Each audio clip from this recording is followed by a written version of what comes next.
championship pedigree. We've got a sensational matchup for you. Fans have been filing in and getting ready for this game, as we'll see a squad from the Sun Belt, the Louisiana Raging Cajuns, taking on a team from the Big Ten, the Nebraska Cornhuskers. For EA Sports College Football, Reese Davis with you alongside David Pollack and Jesse Palmer. Time to get this game started.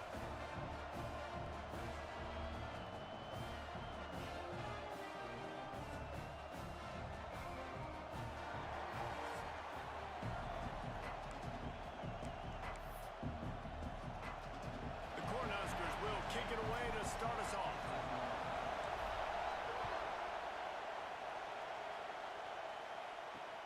And he takes this from inside the 5. Didn't find any crease in that kickoff coverage, and he'll be stopped at the 17. So Louisiana's offense takes the field for the first time today. Last time we saw these guys, it was a rather forgettable experience for this quarterback. He turned the football over, he got sacked. Just not a good day at all, Jesse. Well, the defense was able to rattle him. They hit him often, they hit him early, they got sacks on him, and then he started feeling it. His eyes came down, he started floating the ball over the middle of the field and putting it into trouble and got picked off. So it's important in this one, David. Up front, they do a better job of helping him stay on his feet to get into a rhythm. The best quarterbacks in the history of the game, when you continue to hit them, they become very human, and they start to rush their thought process. So he got hit early, and he got hit often last week, and that's why they lost. Position 1, objective number 1 today. Protect him, keep him upright, let him get some confidence.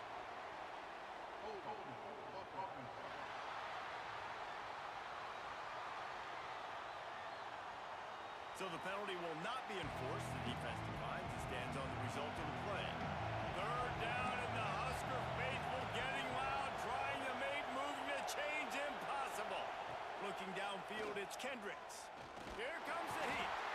And the quarterback pulled up 2 and sacked at the 12. And the Raging Cajuns will punt it away on 4th down.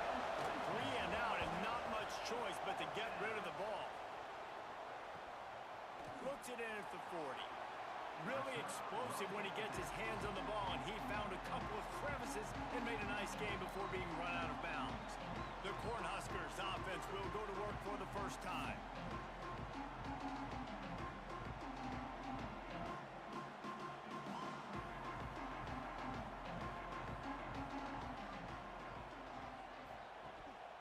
They'll give it to the back. He's knocked out of bounds at the 42. Solid pickup on that one. After the productive first down play, it's 2nd and 6.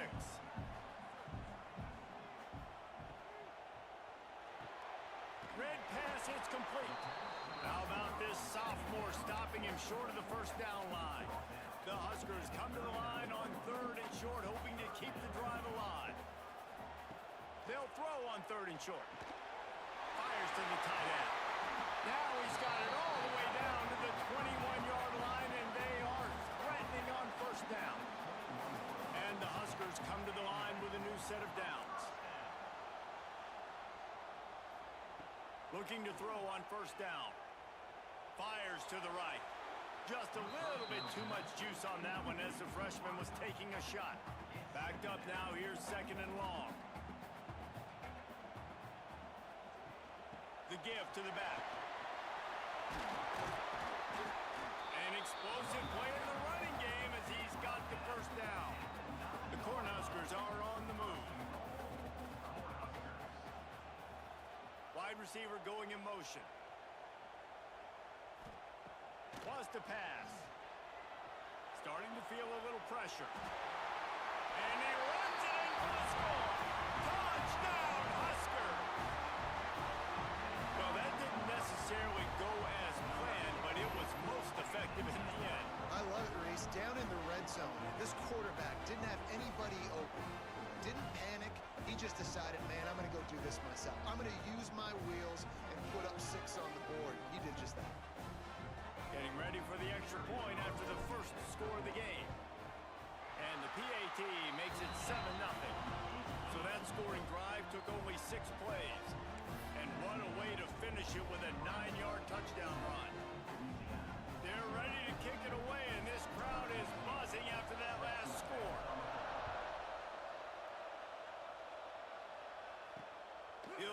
return inside his 5. He was looking for some running room, but not much to be found as he stopped at the 18.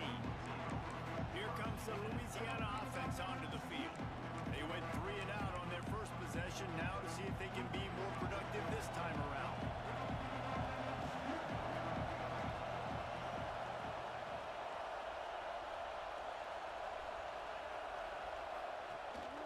Gonna run it. It's Washington. They stop him after a 6-yard run out to the 24. The Raging Cajuns with myriad options after that big pickup on first down. Leaves it with the back. And this one will be stopped for no gain. Here comes this home crowd as the defense tries to get off the field on third down. From the gun, the ground game. They tried to go smash mouth on third and short, and it did not work against this defense. And the Raging Cajuns send out the punt unit. This will be the second time they've had to kick it away.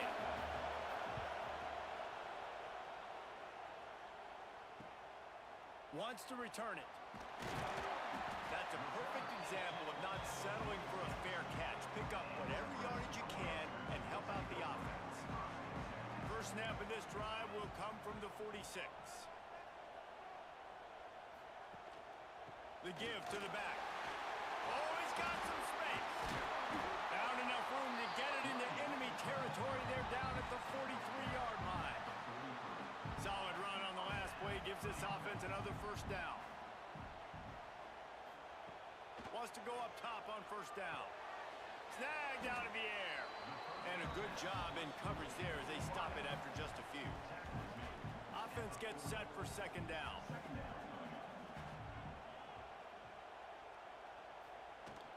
From the gun, they'll give it on the inside. All the way down to the 25-yard line, they move the sticks at first down. Well, when you talk Nebraska football, it always comes down to their ability running it on offense. Whether it's the option or whether it's conventional, they've got a long and illustrious history of great running backs, and this guy is on the field for a reason. His vision, his ability to make people miss, run with toughness, he can do it all. And he just flat dropped it. I think he wanted to run before he secured it. So now it's second and long. Quarterback making checks. On second down, he'll try to make the connection this time. Fires on the move. Intercepted. Big play stops the drive. And he's wrapped up after a solid return on the pick. I tell you what, as a quarterback, you gotta have a short memory. You're going to make mistakes. You're going to be asked to do a lot, and he throws his first career interception. If I'm the coach on the sideline, listen, I'm bringing him over. This ain't going to be your last, big fella. Like, you're going to make mistakes. It's okay. Put it behind you. Next play. Plenty of work to do here on second and long.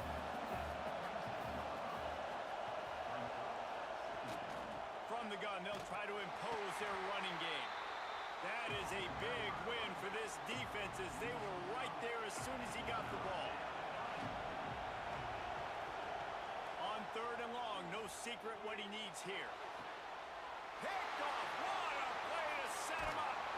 Nice pickup on the return, but more important, they got the takeaway, and now they're in business. You got to be so careful, too, Dave, because on third and long, they're playing their nickel now. They've got extra DBs on the field. Those windows are going to open and close really, really quickly. And I think that time the quarterback got a little too greedy trying to fit that football in a small window. He did, and I like the zone coverage, too, because everybody's staring at the quarterback, so you can get a really good break on the football, knowing where the sticks are. They break on it, and they get the big interception. They've switched into the field, and we're ready to get things started here in the second. Win with the running game on first down, now back at it. To the air on second down. Takes a hit as he fires. Can't make the connection. The pressure there caused the missed timing. They couldn't make the connection on second down. Now a 3rd and 7 to keep the drive alive. From the gun, wants to pass. Finds a spot in the middle. They make the tackle, but he's got a fresh set of downs, and it's first and goal from the 7. The offense threatening. Close to the end zone now with a new set of downs. He'll do it himself. And he'll race it to the house. Touchdown, Cornhuskers. And you see the option being such a pain in the behind of the best programs in college football. When you got quarterbacks that have those multiple options, they're making you play very disciplined. When the QB takes it himself, gets in for the score. On to attempt the try. And the extra point makes it 14-0. And let's check in with Kevin Connors in the studio. Kevin? Week to week, it's so tough to figure the ACC, which is why this one is notable. Duke is ahead in this one, but unlike the days of Daniel Jones, this offense is not guaranteed to just keep scoring points today. They're up by 10 over Syracuse. Any major changes in this ACC standoff, you'll hear about them first from us, gentlemen. And how about that one? Kevin will be keeping an eye on everything going on elsewhere. These little gains can start to add up as he gets it up to the 34. The Raging Cajuns racing to the line in the hurry-up. Back to throw, it's Kendricks. He tosses one high and deep down the left side. Oh, he dropped it. That deep ball was right on the money. You just have to make that catch. The black shirts looking to this crowd, and they are delivering energy on this big third down. They'll run the sneak for it. Got enough for the first down. All down, but he has enough to move the chains. And the Raging Cajuns will snap it on 1st and 10. Looking to throw on first down. Got out of trouble, got rid of it. Makes the grab along the sidelines, but it'll be a little short of the first down. He'll be run out of bounds, but there is a flag on the play. Just an obvious holding call there, and one that just kills an offense's momentum. After getting moved back, it's 1st and 20. Motion from the wideout. He'll set up to throw. Caught in the backfield, it's Armstrong. Quick throw, but he's not going anywhere. The defense was all over him. The Raging Cajuns have put themselves in dire straits after that last play. It's 2nd and a mile. Wants to go up top. He's brought down, but he went backwards after that completion, not the way they had it drawn up. And we might as well state the obvious. 1st and 2nd down didn't work out. 3rd and very long. Looking to throw, and he needs a chunk play. Pulls it in. It's Armstrong. Breaks into the open. He won't get there. It'll bring up 4th down. And the Raging Cajuns will line up to punt it away. They'll look to pin him deep. Kicks it high, and it's just hanging there as if it has helium in it and floating down toward the earth. And the returner will be brought down. They've got a little time here to put together a productive drive late in the half. They'll start this drive going to the air. Grabbed in the middle. It's Keller. Found enough room to get it into enemy territory. They're down at the 43-yard line. The offense set for a 1st down play. To the air on 1st down. Makes the grab on the left. He'll pick up a few before going out of bounds at the 34. The Huskers with a 2nd and short to keep this drive moving. Back to pass. Grab near the sticks. It's Cortez. And they knock him down, but he got past the line to gain. Moving closer to the red zone. It's at the 27 on 1st down. Wants to throw on 1st down. Well, the quarterback can make a big play when he starts moving around. Run out of bounds at about the 13-yard line, and that's where this offense will go back to work. Inside the 15, 1st and 10 from the 14. They've marched to the red zone, and here they go. Can't hold on. He had him right down the middle, and he flat dropped it. Going to work in the red zone. They can't pick up the 1st down without getting it into the end zone. And back to the air on 2nd down. They get him stopped, but those feet kept moving until he was down to the 5. We got a timeout here late in the first half, and they'll try to get more points on the board before the break. The terrain gets rough this deep in the red zone. 3rd down, they can pick up the... Into the hallelujah land. Touchdown, Nebraska! No step back in week 3. They have been sharp as they extend the lead. And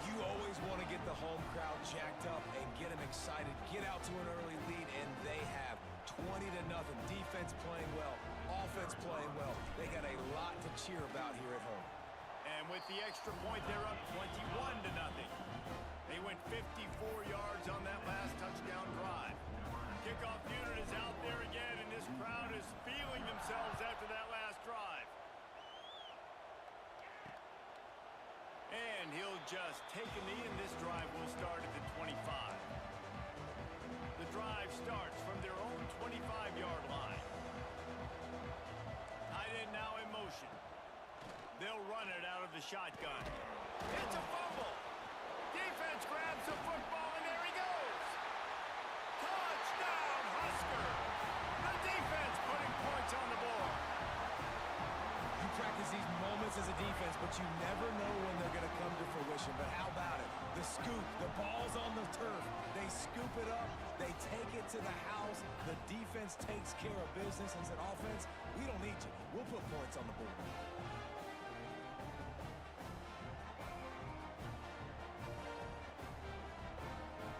Lining up to tack one more onto that lead. And the extra point makes it 28-0. That is a defensive player's dream. Ball sitting there, chance to scoop it up, run with it, and they don't stop you until the band starts playing. And it'll be a touchback. The ball will come out to the 25-yard line. Louisiana has it back, and the Raging Cajun offense headed to the field. These guys have taken some body blows in the first half, but now a chance to do something to feel a little better going into halftime. Reese, they got to respond now. They got to put points on the board right here, cut into this deficit, create a little bit of momentum, because this one's going to get out of hand otherwise. Yeah, there are a lot of offenses out there that might just say, okay, let's just regroup and figure it out. This offense doesn't have time to do that. They've got to be aggressive. They've got to throw it downfield. They've got to score points. The Raging Cajuns come to the line in the hurry-up. Looking for a man. It's Kendricks. He hurls one deep down the left side. And it was worth the gamble, but the long pass is incomplete. And here comes the punt team. He's going to try to flip the field with this one. A high kick trying to pin them deep. Really good job by the coverage team to make the stop, and that's where they'll put it in play. Good field position to start this drive at their own 47. Looking downfield on first down. He's going to run it. And it'll be a short game, but no need to take a big hit there on the scramble. Let's see what they've got on second down. Looking to fire. That's caught. It's Cortez. He makes the stop almost as soon as he catches it, and they're short of the first down. Wants to throw on third down. Going for the big play. He caught it. And he got away from the defense and takes it in. Touchdown, Cornhuskers. And this is blowout city. This offense has been up and down the field. We've seen explosive plays. They scored again here right before halftime. I don't know, guys. I mean, can we do running clock in the second half? Lining up to add another. And they tack on the extra point for a 35-0 lead. Quick strike offense on that three-play scoring drive. Kickoff unit on the field, and this defense will be called on to protect this lead. And he'll just take a knee, and this drive will start at the 25. This late in the half, here's the question: how aggressive will the play calling be? The give out of the gun. Turning it on! The offense calls timeout. It's the second one they've used this half. It's got to feel good as an offense knowing that early in the drive you can turn around, hand it off, get a push up front, and go get positive yardage. He's got an open man. They'll use a timeout right before halftime. Maybe time for one or two more plays. Just a few seconds remaining here as they try to put something up before halftime. Looking to pass. It's Kendricks. Here's the pressure. He is brought down and sacked. That is finish out the half, but we'll head to the locker room. That's going to wrap up the first half here, and now we join Kevin with the halftime update.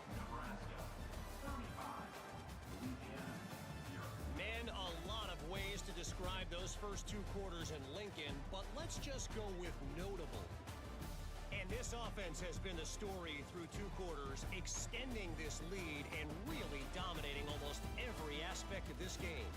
We're talking lethal efficiency from the O-line right on down to the skill position guys. Although I'd argue those big uglies up front are skilled players in their own right. And with that, back to the sea of red and our guys at Memorial Stadium. Thanks for that breakdown, Kevin. And the Raging Cajuns will kick it away to start the second half. And it'll come out to the 25. No attempt at a return. And here comes the Nebraska offense back onto the field. Not sure they had to make many adjustments at halftime as they try to build on this lead here in the third. Going to throw it over the top of the D. And it's an incomplete pass on the deep shot, but the flag is down. Let's check the call.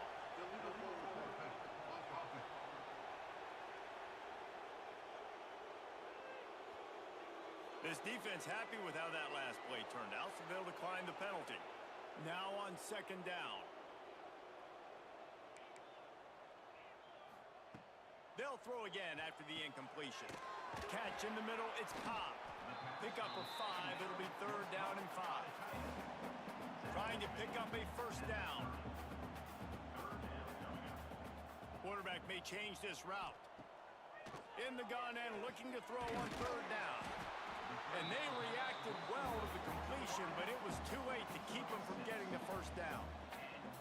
Well, we know this guy is special, and because of that, his quarterback is looking to him on critical down and distances. There on that third down, there was no question. It wouldn't have mattered if he was single covered, double covered, man zone.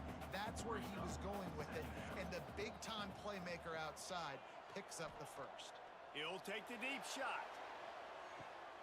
A full dive to haul that one in. And I love this offensive approach, man. All gas, no brakes. You got the lead, so what? Continue to do what you do. Find those one-on-one situations and continue to stay aggressive. He leaves it with his back. He's all the way down to the 3. Showed it all on that run. And the Huskers are threatening on first and goal.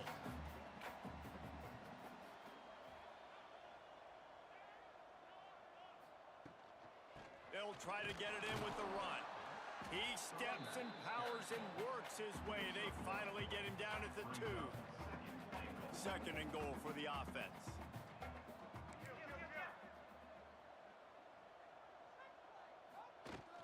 Trying to slam in. And he takes it in for the score. Touchdown, Nebraska. Follow the blockers. The offensive line will take you to the hallelujah land. And I tell you what, most of the time, Reese, it requires a little bit of skill to find that hole and, slither through a little crack. That was not a crack. That was wide open. Didn't take a lot of vision because the blocking was outstanding. We check in with Kevin Connors. What's going on, Kevin? All right, guys, a little update on what else is happening in college football this weekend. Louisiana Tech is on top, but it's not like Terry Bradshaw is playing quarterback today, which is why they can't pull away. They're up by 10 over Illinois. We'll circle back. If anything big happens, you should know about it. Thanks for the update on that one, Kevin. Let us know when it goes final. To the air, it's Kendricks. Here's the heat. Nowhere to go, and the ball is loose. Man, those are so frustrating when you're a defense and you swarm to the football and you stick the quarterback and you make him cough it up just to have the other team recover it again and you don't get it. Still a good stick, still a good physical play. Keep hitting that quarterback. Got away from trouble and got rid of it. Well, it hasn't always been that easy for the quarterback. He's been sacked a few times early on, and I don't know if he was expecting expecting to have that much time from the pocket, surveying the field. His feet just never seemed to get settled, and I think that's what forced the inaccurate throw and incompletion. The Raging Cajuns line up to punt it away. They may have to pay him overtime. He's punting for the 5th time today. Fields the punt and tries to work it the other way. He's brought down, but a really solid effort to pick up every bit of yardage he could on the punt return. First snap of this drive will come from the 46. Looking to throw on first down. On the move, he fires. Got him downfield. And they are finding some space in this defense. He's got it down to the 25. Well, this defense is going to have to find a way to start mixing up their coverages. They're in a tough spot. They're down right now, so most people would think the opponent would be running the ball, but when you've had the success these guys have had throwing it, you're going to see more shot plays. You better change your looks up and try and get a takeaway to get back in this game. The Cornhuskers in the hurry up. Here comes the option. He'll pitch it. He rumbles and rolls all the way to the 4-yard line before he steps out of bounds. This offense in scoring position with a fresh set of downs. They'll dial up the run on first and goal. And how about that play by that giant, that mountain of a man on the defensive front? Second down, they'll go to the air. Grabbed behind the line, it's Cortez. And he's going to be taken down, but there's a penalty flag on the field.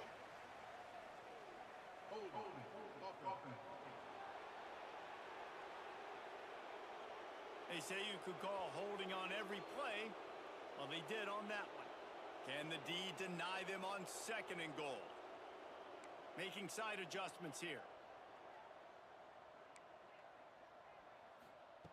Second down, they'll go to the air. He's got it on the move. Touchdown, Husker! And they take it in for 6 more points. He has been surgical.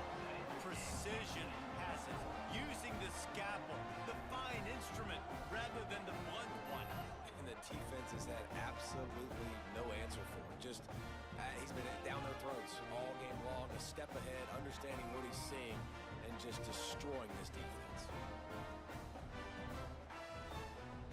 They'll try to tack one more on their score. And the extra point will tack another one onto this lead. A very efficient 5-play scoring drive. And they finish it up with a 15-yard scoring toss.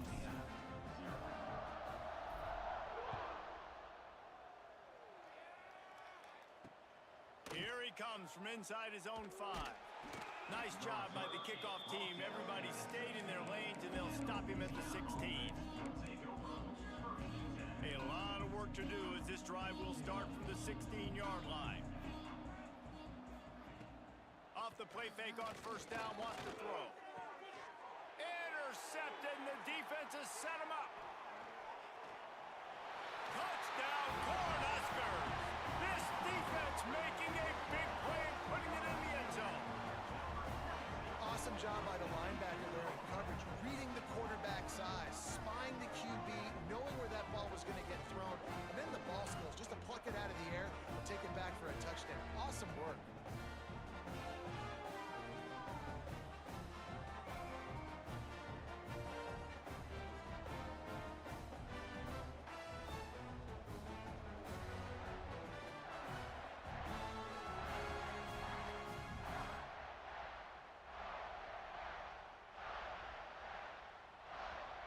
Lining up for the PAT.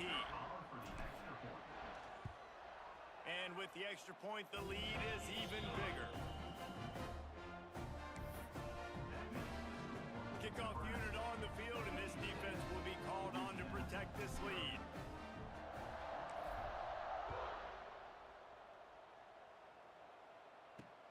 On the run from inside his own 5.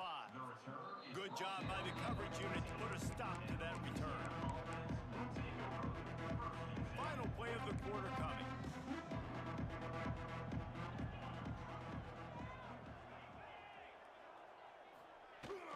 off the play fake on first down to throw. Finds his big tight end. They stop him just short of the first down, but it will be 2nd and inches coming up. We've come to the end of the quarter, and Nebraska is on top. And this beatdown is close to completion as we've reached the end of 3. Let's take a look at how we got here. As we enter the 4th quarter, let's see if anything memorable can come from this one. So the final period starts with a 2nd down play. Out of the shotgun, they go to the ground. Changing on the move. It'll be a first down at the 29. All right, nothing flashy there. He just did what it took to get the first down. Now on 1st and 10 from the 29. Thomas back to pass. Got his man on the outside. And there were no creases or crevices to run through, and they shove him out of bounds. Plenty of distance between them and the sticks here on 2nd down. Wants to go up top. They're setting up the screen. Not a whole lot of room there on that screen pass as it just never developed. And the Raging Cajuns are at the line looking to convert on 3rd and short. Takes it from the gun on 3rd down. Quickly to the tight end. There he goes. And he's to the 48.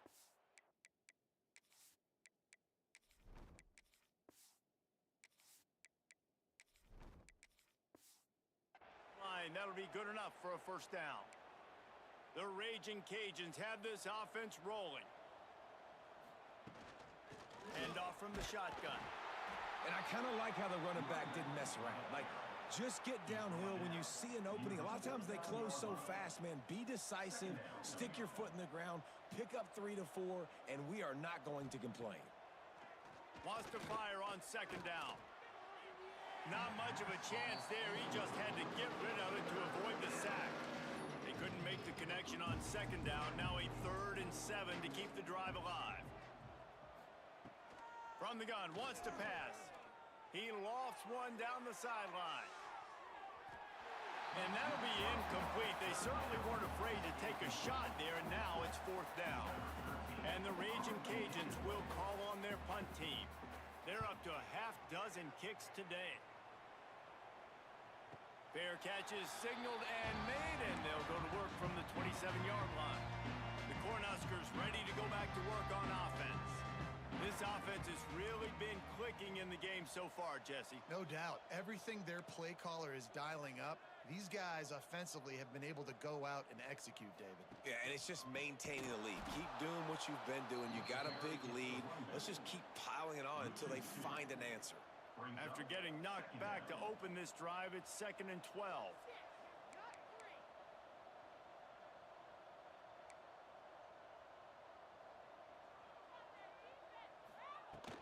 Smart move to keep it on the ground.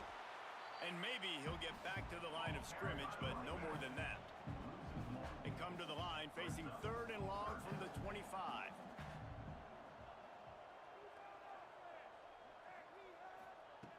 From the gun, wants to pass. He's going to take off. At the 40, there he goes. Oh, he's got some space. And they're going to put another one into the end zone as they just keep piling points on the scoreboard. Well, what I love about this team early this year is it looks like they can fight through adversity. We started the year 2-0. This game looked like it was in the balance here in the 4th quarter. But after watching them answer with that last touchdown drive, that shows me they've got the mental toughness to potentially make a run this year.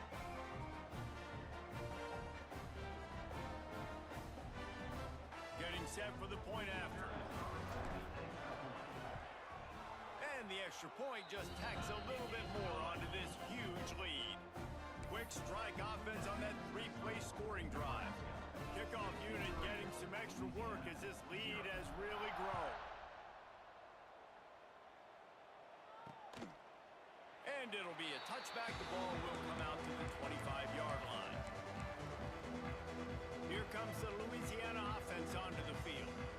That last drive won't go on the highlight reel after ending in a punt. They'd like to be more productive this time, David. And I think this offense has to be a little bit more balanced. Find a little balance between the run. Picked off. What a play to set him up. A return there would have just been icing on the cake. They'll just have to settle for the cake at the 23. Great place to start for this offense.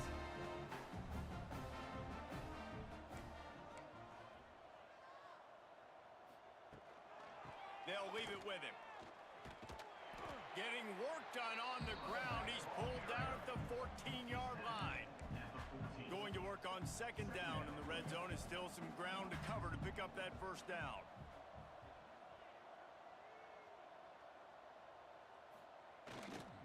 Right back to the well. Headed to the end zone. And we have breaking news. They score yet another touchdown. And this always is the debate of where you fall. It's your job to stop me or I should get concerned, because this offense obviously has had themselves a day, and apparently their day's not over. They're going to continue to keep scoring, and the defense better do something about it. He'll try to tack on one more.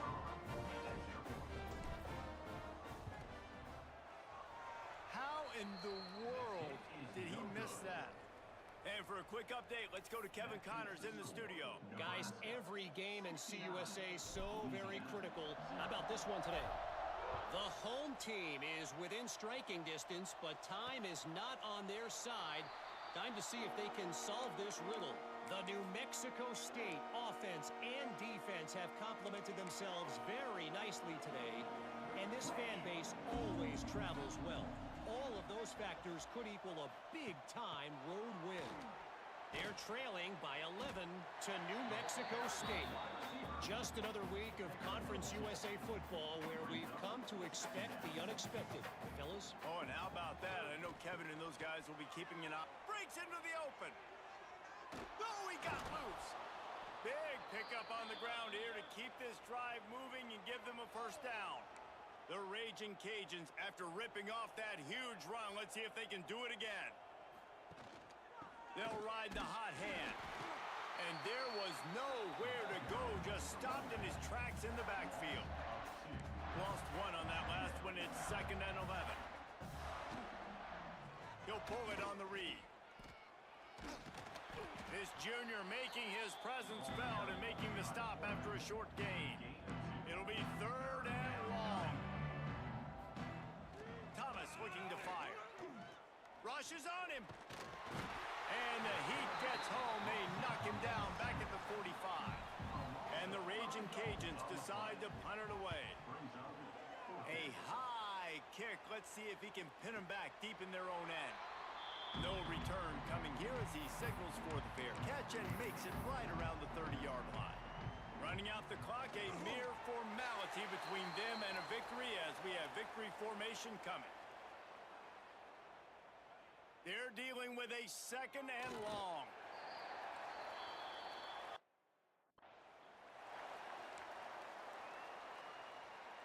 And the running game has been going in the wrong direction. They'll try to get their first positive play of the drive here on 3rd down. When you know you have a team outclassed, the ability to play to that standard and finish with a blowout like this is really impressive. And it's almost like playing against yourself, right? You know you're better. You know you're going to win the football game, but how do I continue to still execute? This was so easy. Great execution. Just beat down in every facet. I think as a player, you just love being in such great rhythm, and we saw that right from the get-go in this game. Offense just able to matriculate the ball down the field. Defense was not giving anything up.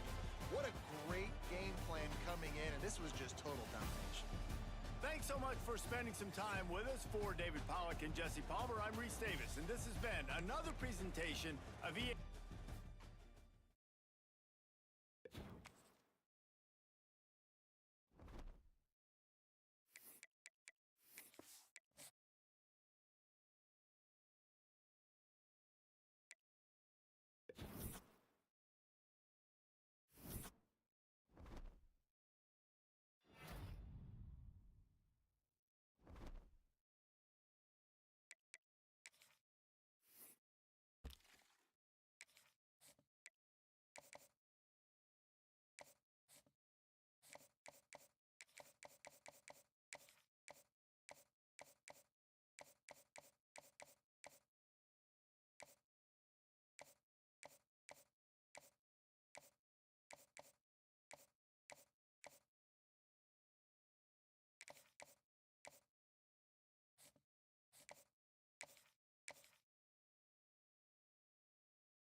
Osage Stadium, home to the Purdue Boilermakers here in West Lafayette, Indiana, and they have been ready to go boiler up since early this morning. A Big Ten showdown is coming. Conference implications aplenty that could resonate for the rest of the season. As we'll see, the winners of 3 straight, the Nebraska Cornhuskers, taking on a squad hoping to prevent another L this week, the Purdue Boilermakers. For EA Sports College Football, Reese Davis with you alongside David Pollack and Jesse Palmer. And guys, can't wait to get this one started.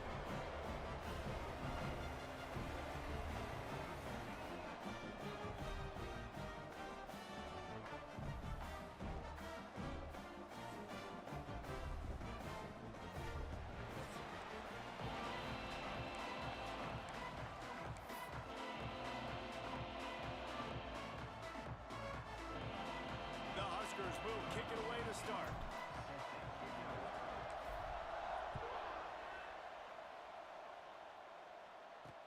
He'll bring it back looking for help. Not a whole lot of room to operate on that return as the coverage unit was there and ready. So Purdue's offense will go to work first. And for their sake, they better hope they've solved some of the turnover and protection issues that just plagued them in a nightmare of a game last week, David. It was not a good performance. And this offense has got to grow. It's got to get better. And they've got to find some ways to move the football. They've got to throw the football, but we can't turn it over. Jesse, those are the critical mistakes. More games are lost than won, and last week, too many turnovers for this quarterback. Well, they just had too many negative plays and too many turnovers in that game to win. They believe they've got the dudes offensively to win games so long as they stay on schedule. When you're going backwards and you're giving the offense on the other side more possessions because you turn it over, that's a recipe for disaster, and that's something they have to be able to avoid in this game. Makes the grab. Now they've got a little room to work with. They're out to the 28 with a first down. Here's this offense with a fresh set of downs. The give to the left side. Defense there to stop him after a 2-yard gain to the 31. The margin for error is so small in this conference. It's really imperative to get off to a good start in Big Ten play. Especially, Reese, since you're adding so much talent now to this conference. But yeah, year in and year out, you know the mainstays in this conference, but there's always some surprises, and I'll be interested to see how everybody starts off this season. Listen, this is your first opportunity, Palmer, in conference play, in a major conference, obviously in the Big Ten, to make your first statement. And it's going to be taxing all season long for these players. Physically, obviously, and you expect that in the Big Ten Conference. But now adding all those West Coast teams, these guys are going to be flying back and forth across the country a lot this year. They have to get off to a fast start today. That's what makes this game so critical. Excellent coverage that time. Didn't give him any room to set up a big return. So the Nebraska Cornhuskers offense will try to get something started with their first possession. And this running game, Jesse, which has been suspect, is going to run into a stone wall in that linebacking core. I think the big question then is, how is this offense going to have any balance in this game? They need to find creative ways to run the football. We've seen this linebacker shut down much better running backs than what they have on offense. So, David, they're going to have to find ways to still get their backs touches, but try to keep them away from this guy because he is a heat-seeking missile. He is, and he's sideline to sideline. He's good in the pass. He's good in the run. Like, he really is hard to get away from. Maybe read him some. You know, get the ball out quick. Try to avoid him as much as possible because he has wrecked many a games. Wants to go up top on first down. That's reeled in. It's Keller. He knew exactly where he wanted to go with that one, and they've got enough for the first down. And the Huskers come to the line with a fresh set of downs. Wants to throw on first down off the play fake. And the shot to the middle of the field falls to the turf. What will they dial up on second and a long way to go? He might want another play. From the gun. Give on the inside. How about this sophomore stopping him short of the first down line? They've got to come up with a big play on this third and long. From the gun, wants to pass. Oh, they're after him. Putting together a real scoring threat they pick up the first down at the 36. Here's this offense with a fresh set of downs. The play-action fake. Hit as he throws. It's picked off, and they ruin the drive with a turnover. He stopped, not much on the return, but a whole lot in getting the football. They'd love to put a long drive together here as they start from their own 21. Off the play fake on first down to throw. Gets it out fast. They make the stop, trying to pick up just a little bit at a time to get to that first down marker. Second down coming up. Back to pass. Makes the grab. It's Yoder. Turning it on. Able to work it to the 39-yard line, and that'll be a first down. Ready to fire from the pistol.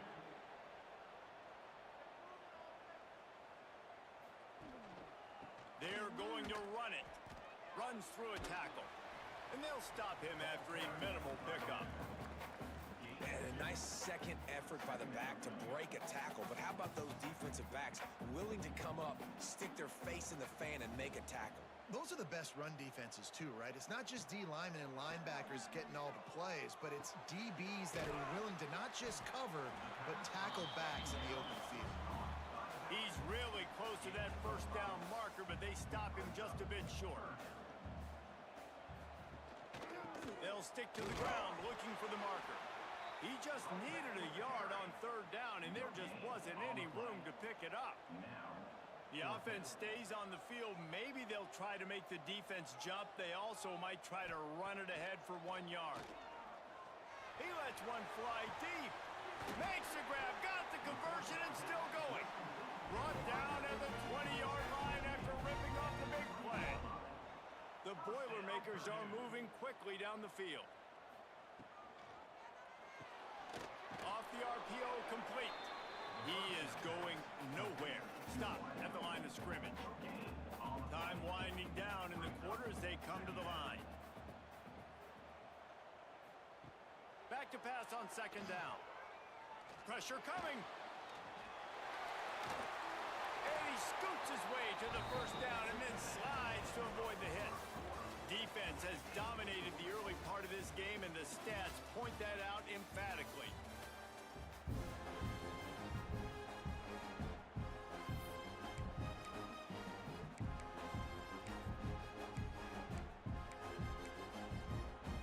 They'll try to open this quarter by sticking it in the end zone here. They'll keep it on the ground for first and goal. He pushes his way down to the floor as they get closer and closer. Now on second and goal. Goes to the option. Now the pitch. The ball is out behind the line. Defense swarming on that loose ball. It'll be a turnover. The Cornhuskers backed up deep in their own end, trying to create a little space on first down. They'll try the run. Tough physical run, stiff arm and all as they get it out to the 13. You love to see this on offense. Early in drives, getting that kind of yardage keeps you ahead of the chains. Gonna take a shot on second and short. Got it in the middle, it's Cortez. Makes the grab, and it's enough for the first down before he's dragged to the ground. Looking to throw on first down. Moving away from pressure. Throws to the tight end. Incomplete behind the receiver. Maybe this freshman got a little too anxious. Working well behind the sticks on second down. Looking to fire. Caught over the middle. It's Cortez. He moves the chains, and they'll mark the ball at the 33. You know, it's a nice throw by the QB there. When you're throwing to running backs, you got to make it easy on them. So you want to put it right on their body, make the catch simple, and let them go to work like they did just there, getting that first. The Huskers will line it up on first and 10.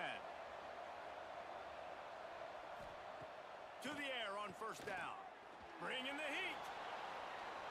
A really nice run and gain, and he gets down to avoid taking punishment. And the Huskers headed quickly to the line. And he showed you in 2 plays why this defense has been up late at night. Like thinking about having to guard He makes you defend the back end, throwing the football, but then has the ability to pull it down and shoot up yards with his legs. He makes you cover the whole field, run and pass. Infuriating to deal with as a defense. Second down, he'll throw it. He fires one deep down the right side. And he'll take it to the house. He got loose. Touchdown, Nebraska! One of the reasons this offense is so exciting to watch, they've got guys that are dangerous after the catch. And if this quarterback gets through his progression, David, he hits you in stride, these guys will take it to the house. Man, it's your job to do the rest, right? You hit me in stride where I don't have to stop running. I don't have to break down. It makes it so easy. The connection between quarterback, wide receiver, you can tell this is a good one, and that's why they got 6 on that play.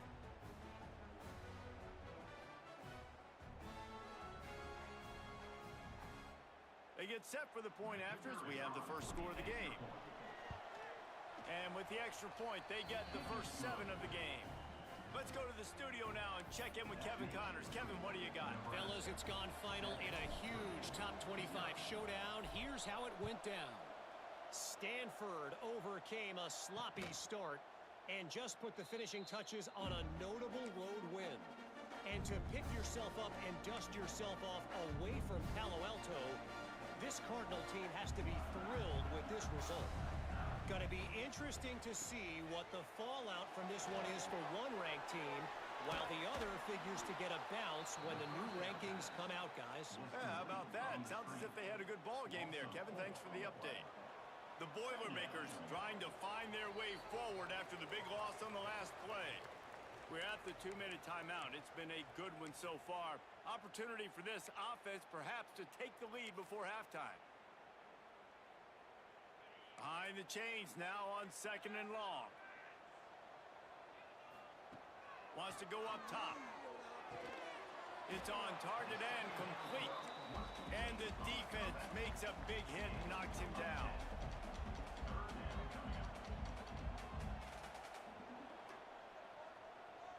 The corners are walked up tight. On 3rd and short, they'll try to pick it up with the pass.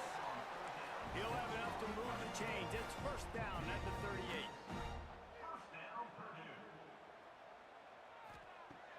Wants to throw on first down. Just missed his man, gave him just a little too much.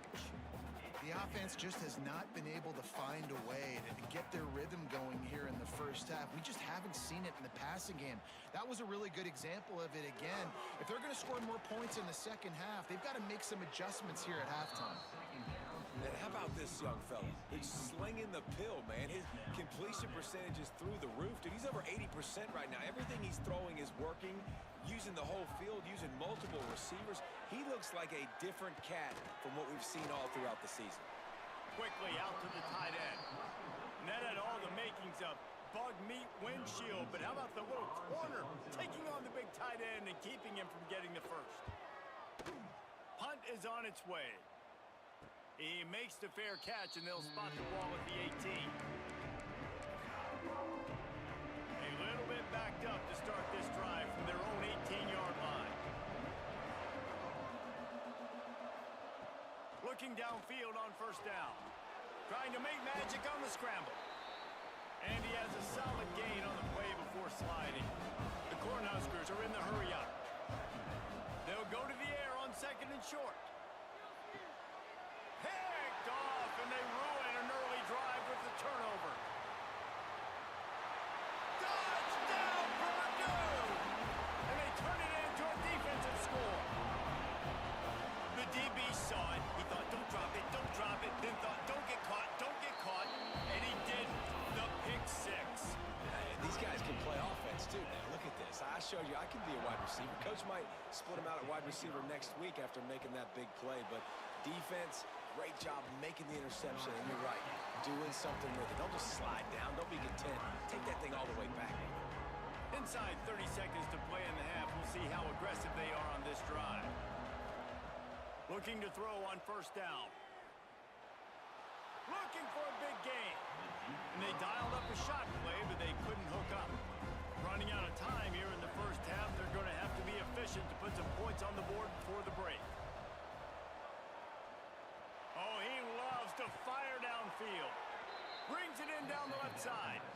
We've got a timeout in the waning seconds of the half. Maybe a chance to get off a couple more plays. Offense threatening at the 45-yard line on 1st and 10. Got his man. They'll get him stopped at the 34. He's got 10 yards on that one and a first down. They'll use a timeout right before halftime. Maybe time for 1 or 2 more plays. Here comes the field goal unit as they'll try to get the 3. Just drives it between the uprights. And with that, they've taken the lead. We played 2 quarters here. Time to go to Kevin Connors in our halftime update. Fellas, yeoman's work so far in West Lafayette today, and welcome into the halftime update. The Boilermakers will kick it off to start the second half. On the move from inside his 5. He was hoping for something a little more dynamic, but they get him on the ground at the 20. And here comes the Nebraska offense back onto the field. They have the lead to start the 3rd quarter, but I'd imagine ball security was a topic at halftime. Yeah, and I think you take the lead and you try to stay optimistic with your team, but you also say, guys, if we had taken care of the football, this lead would be even bigger, and we might have already knocked them out already, Palmer. It's just about eliminating the mistakes at this point. You're right. This thing would be over if they hadn't shot themselves in the foot. So ball security, that is at a premium as this game goes on. Going to try to get it himself. Picks up the first down and gets down to avoid contact. He does a good job of dropping back, going through his progressions. Nothing there. What do? Go get some yardage. Make it positive. Don't sit back in the pocket and force something into a bad situation or take a sack. Great job making something out of nothing. Wants to go up top on first down.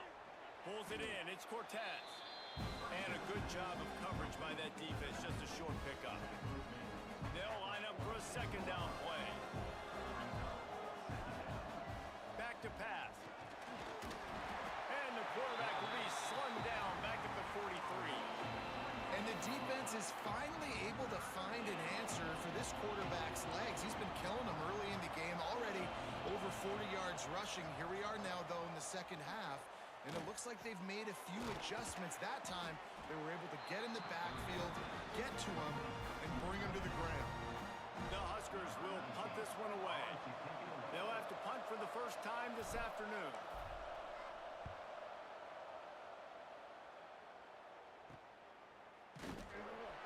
They'll get it out to about the 20-yard line, and that's where they'll mark him down. The Boilermakers have it back, and here comes the offense. They haven't really been able to light up this scoreboard, but putting points up would be huge here. Unloads quickly, and the defense holds firm. No pickup at all on that play. Try to make up for some of that lost ground on second down. Looking to fire. Finds a tight end. Didn't pick up a lot there. Moved it forward just a few. So they're facing 3rd and short from the 25. From the gun, wants to pass. Working that left side now. Now they'll really try to get this drive going. Good execution on 3rd down as they have it 1st and 10 at the 31.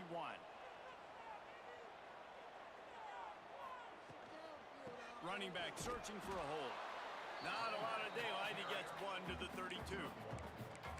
Another tough run for this offense, and I think a big reason why they're down on the scoreboard right now is they just haven't been able to get this guy going. They've tried to give him the ball a lot.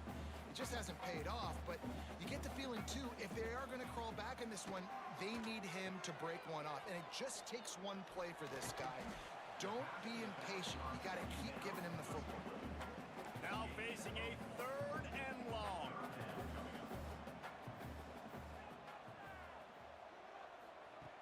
From the gun, wants to pass. Right down the middle. Intercepted, and that is the last thing they needed. And they'll close in on him after a good return on the interception. You want to talk about versatility at the linebacker spot, and this guy is it. He had 2 interceptions in his last game. That's his first pick in this one. He's good stopping the run. He can go sideline to sideline. He can blitz. He can spy. And, man, he is really good in coverage. Takes the handoff. It's Etienne. He's brought down just running hard in the red zone, and he'll be just a few inches short. And the Huskers have a lot of options on 2nd and inches. The give to the back. Sweet cut there. He's pulled down after a tough run, gets it to the 6. The Cornhuskers have it in scoring position on 1st and goal.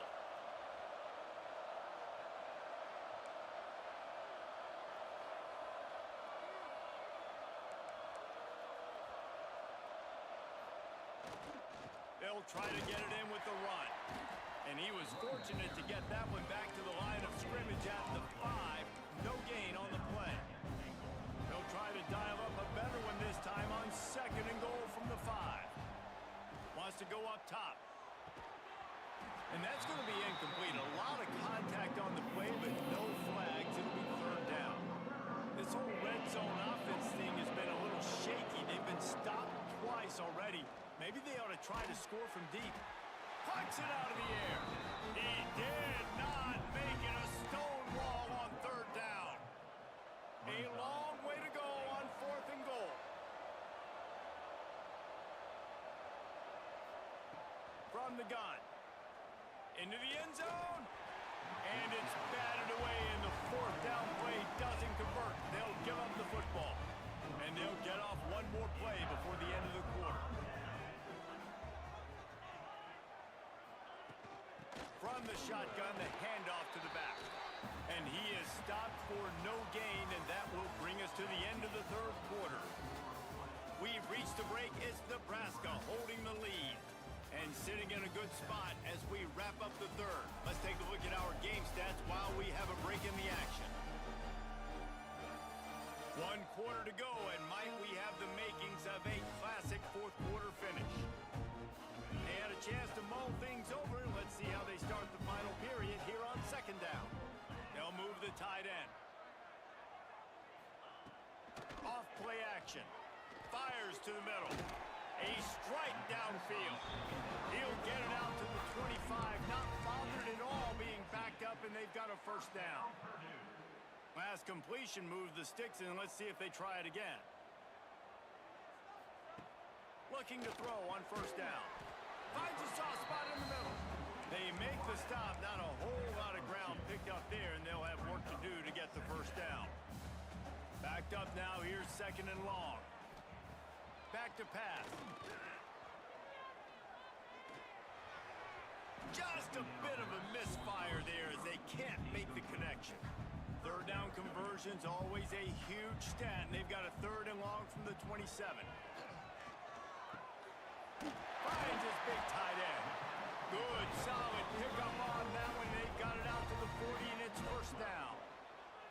And the Boilermakers are on the move. Coming out on 1st down with the play fake. And he fires over the middle. It's incomplete.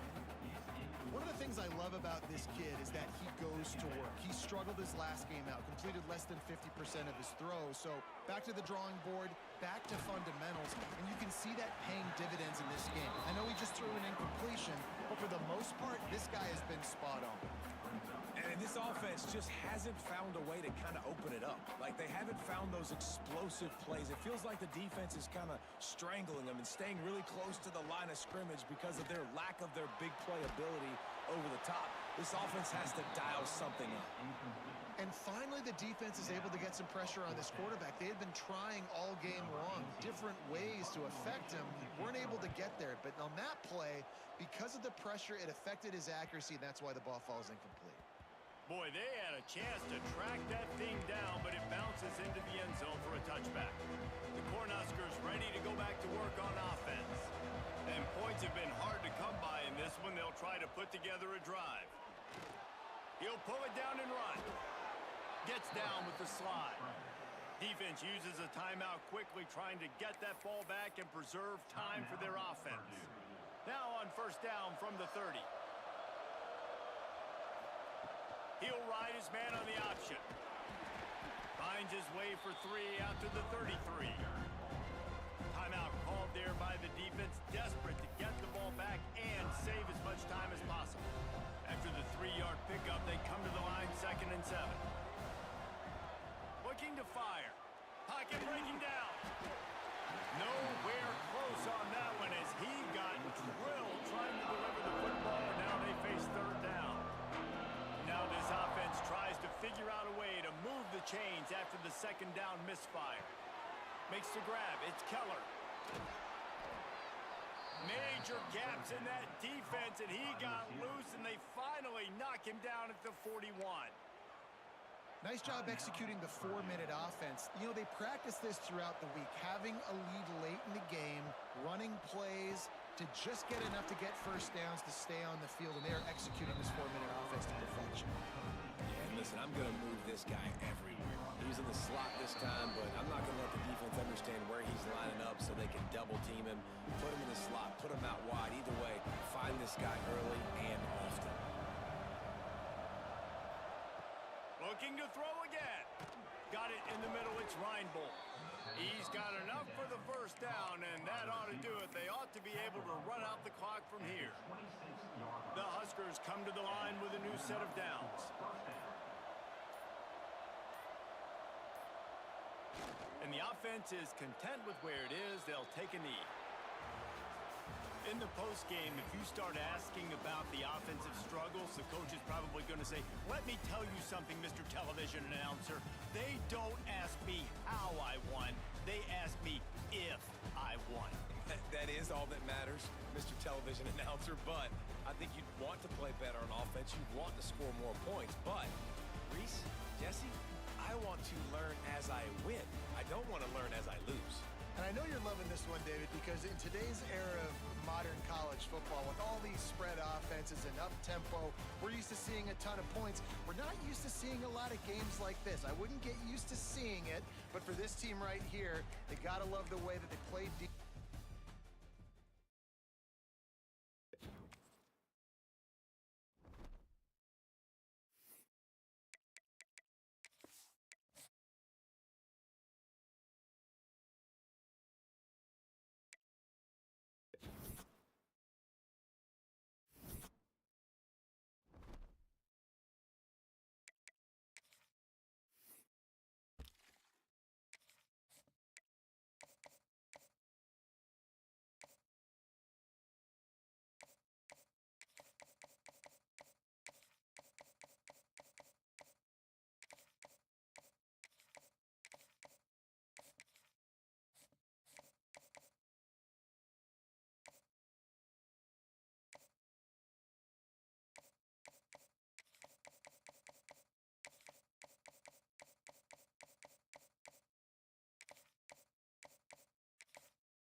We'll see a squad from the Big Ten, the Indiana Hoosiers, taking on a team that ranks in the top 5 in this conference, the Nebraska Cornhuskers.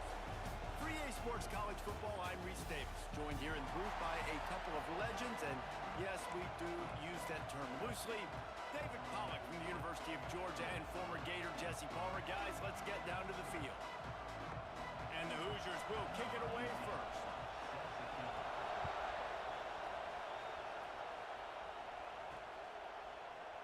And he'll just take a knee, and this drive will start at the 25. So Nebraska's offense will go on the attack first. And we've been really eager to see this matchup, this quarterback against an elite defense. Jesse, what does a quarterback have to keep in mind when you face a group like this?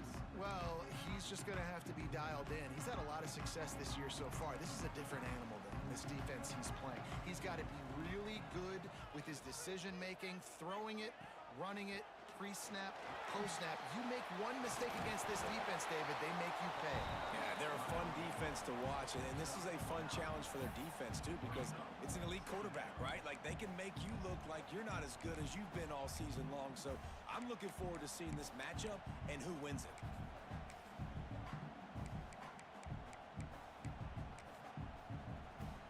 And the Huskers in a good spot here with 2nd and short.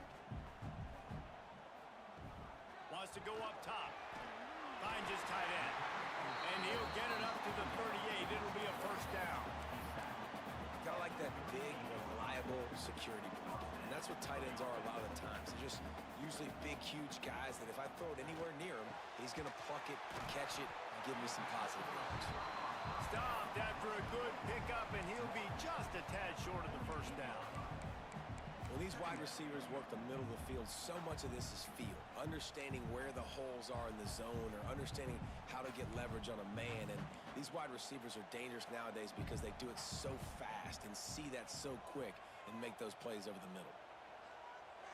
To throw, it's Yates. Got the tight end outside. Steps out at the 34-yard line. Big pickup on that one in this offense within striking distance.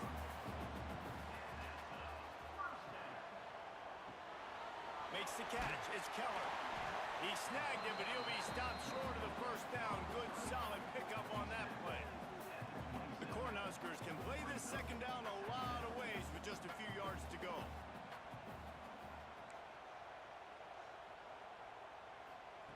Wants to throw again. He misses his man. The accuracy just not what it needed to be on that play. The Huskers line up, trying to move the sticks on 3rd and short. The sure hands, it's Reinbold. He gets it so close to the first down marker, but I think he's going to be a touch short. This offense has moved into plus territory, and they want to keep the heat on. They'll go for it on 4th down. Needs it to keep this drive alive. The chains will move, and they'll have 1st and 10 from inside the red zone at the 18. And the Huskers kept this drive moving on the ground. Now back to work. They've got the screen set up. There, got some room, headed to the goal line. And he motors into the end zone. Touchdown, Huskers! Well, you know this offensive coordinator scripts his opening 10, 15 plays, and he didn't even need that. They went 9 plays and scored a touchdown. Everything working perfectly. They look like a well-oiled machine early in this game offensively. Getting set for the extra point after putting the scoreboard to work for the first time. And he's got the extra point, and it's 7-0 to start this one. 76 yards on the drive for the touchdown. And the finisher, an 18-yard touchdown throw.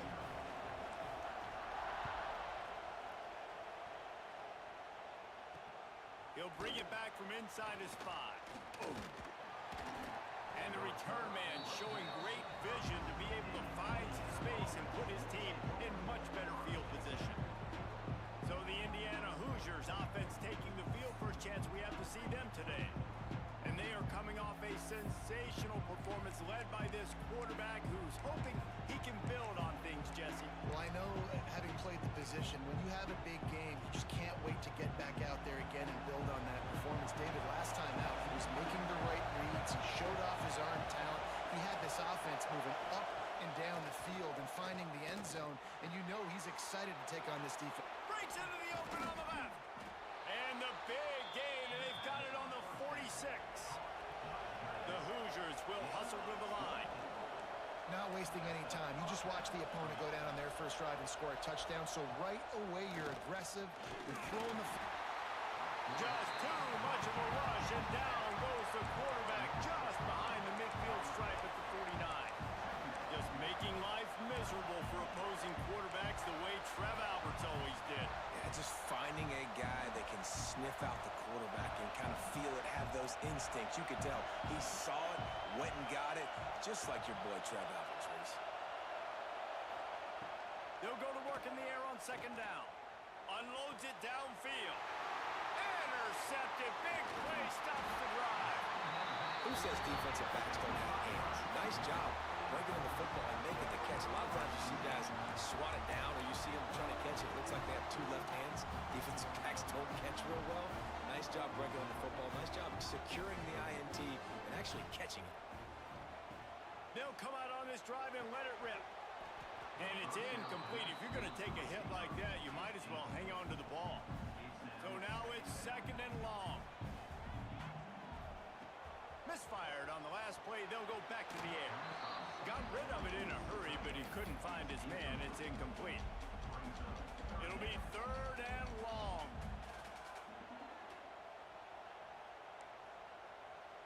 Might be calling a hot route. On third and long, trying to have a big completion here. Snags it down the right side. Oh, he's got some space. And he ran away from the crowd, and he'll take it in. Touchdown, Cornhuskers. Quarterback's abilities to read the field is huge. And also the anticipation, the timing. To be able to throw the football, Jesse, and hit a guy in stride so he can get run after the catch and get in the end zone, that was a nice job by the quarterback. Yeah, it's critical, David. Listen, a lot of times touchdown passes aren't thrown into the end zone. You've got to read the coverage, hit the open guy, and let him do the rest. They'll try to add another to their lead. And the extra point makes it 14-0. And let's check in with Kevin Connors in the studio. Kevin? Guys, a quick update on a notable game going on right now in the ACC. Georgia Tech will need to mount a comeback. But those fans that were there when Calvin Johnson was a two-time All-American know this game is not over. It's a touchdown game. They're trailing by 7 to Pittsburgh. Never know what's going to happen in the ACC, and we'll circle back if anything develops. Fellas? And how about that one? Kevin will be keeping an eye on everything going on elsewhere. Solid pickup of 4 on first down at 2nd and 6. And after that run, getting right back up to the line of scrimmage to go hurry up, defense has to be ready. He moves the chains, and they'll mark the ball at the 33. And the Hoosiers want to crank the tempo. Great job by the offense, understanding where the sticks are. And look, they got the first down, and they're like, all right, let's crank this tempo up now. We got first down. Let's go fast. And the defense settled in to stop that one for a short gain. One of the things you love about this running back is not only can he run between the tackles, but he's also a weapon in this offense, catching the football. They'll run play action. Under fire. And he's feeling the heat, and he will go down. Final play of the first quarter, and not the way he wanted to end it. We've come to the end of the quarter, and Nebraska is on top. They came out and jumped on them early in the first. Let's take a break and look at the first quarter stats. Now the challenge here, they've taken a punch, but they can't let it get out of hand as we start the second. So they had a chance to talk over this third down play to open the period. From the gun, wants to pass. Fires on the run.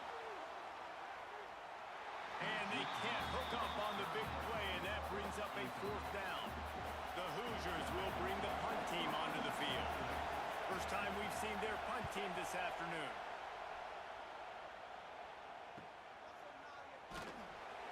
And the punt team able to sling him to the ground. And here comes the Nebraska offense back onto the field. They've had a really productive first half so far, and they'll try to add to it here. give to the running back. Breaks into the open. Makes it past the marker. Nice pickup on the ground there. They'll move the sticks with the first down.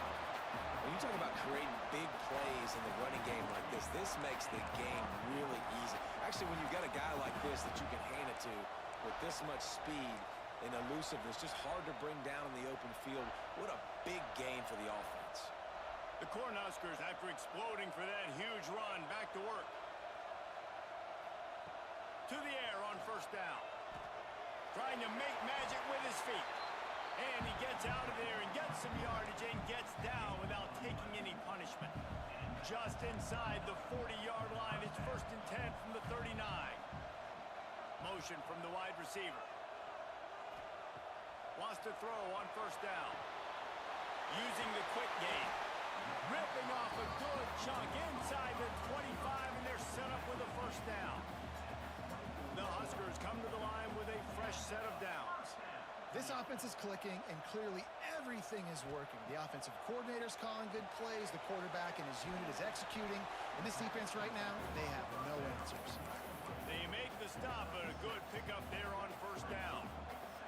And the Huskers can really attack on this 2nd and short.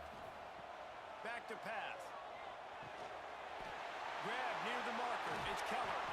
Gets out of bounds after the big game, but they've got it 1st and goal.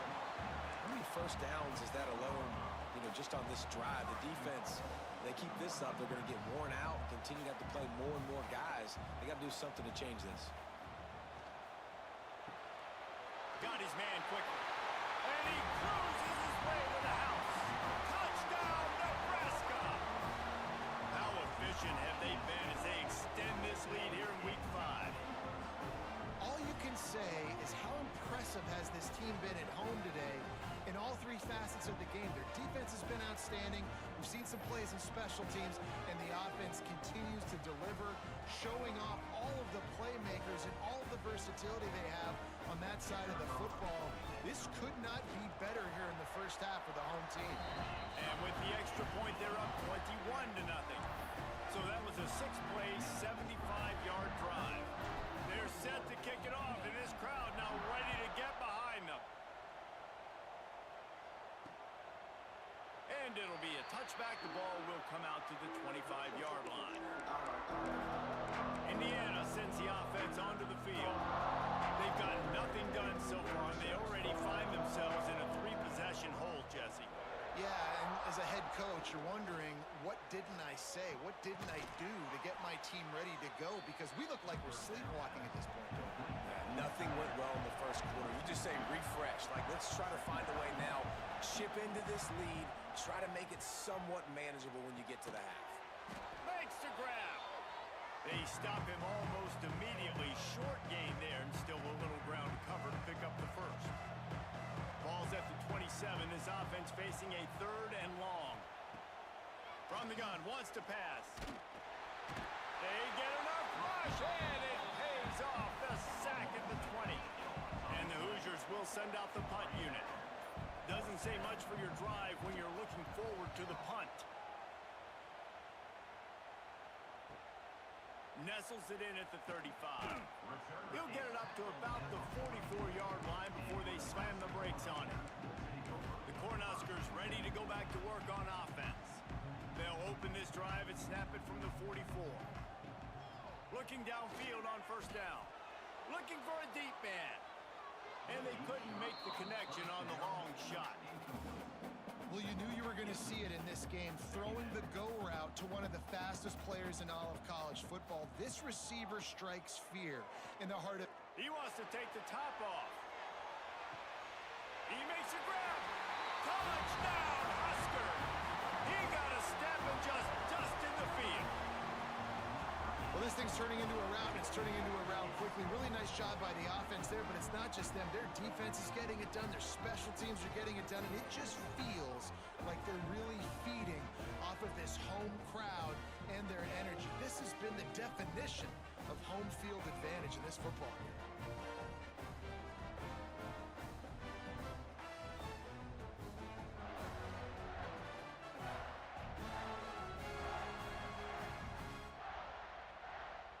Now they'll line up for what they hope is automatic.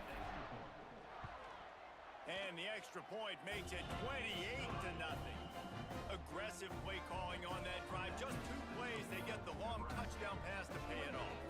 Kickoff unit on the field, and this defense will be called on to protect this lead.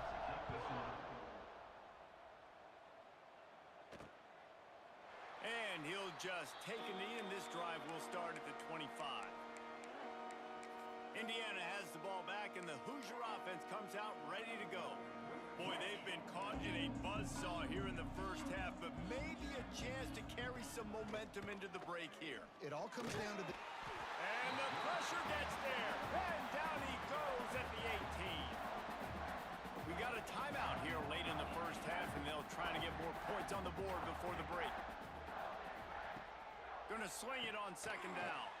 Quickly out on the screen to the wide receiver. And he was fortunate not to lose yardage on that play, able to wedge it back to the line of scrimmage. Off the play fake. And the quarterback caught up to and sacked at the 12. Timeout called by the defense. It's their first of the half as they'll go to the sideline and try to make adjustments. Punt is on its way. Fair catch is brought in at the 43, and they are set up nicely. Time dwindling away as they try to put points on the board right before the half. Looking to throw on first down. He'll pull it down, and he'll avoid the tackle there with a slide. We've got a timeout in the waning seconds of the half, maybe a chance to get off a couple more plays. Just enough time for one final play in this half. Wants to go up top on first down. Quick strike complete. That's about as close as you can get to that marker, and it will be second and just a few breaths away from the first down. Final seconds of the first half, and they'll try to put up 3. He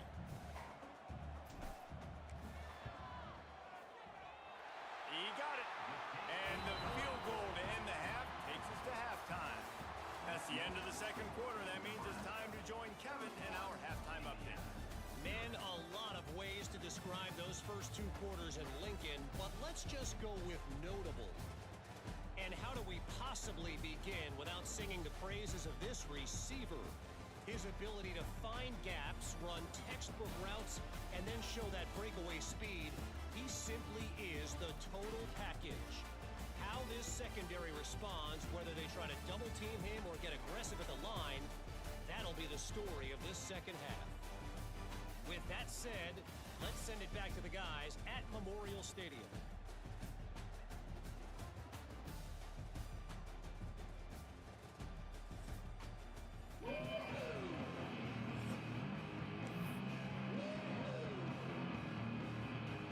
Just about set to get this second half underway.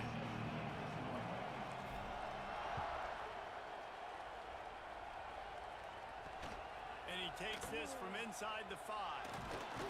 He was looking for some running room, but not much to be found as he stopped at the 18. Indiana sends the offense onto the field. Got blown out in the first half and now just desperate to find anything to generate momentum here in the third quarter. It just starts with one play, though. You just need one thing to go right for this offense to start to build that momentum, and then that becomes infectious for the defense, for special teams. Everything can change. It just takes one play. It really can, and it's so strange, and you can't quantify it. I don't know how to describe it as a coach or as a player, but you got to make something happen, and it's got to start on this drive. The Hoosiers come to the line. This situation, you might see a shot play. He'll keep it himself. And he won't quite get there, but boy, after that pickup, just a few inches to go for the first. An array of possibilities here.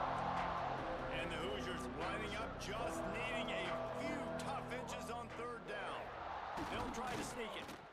They bring him down, but not before he's able to pick up the first down. Here's this offense with a fresh set of downs. From the shotgun now, here's an inside give.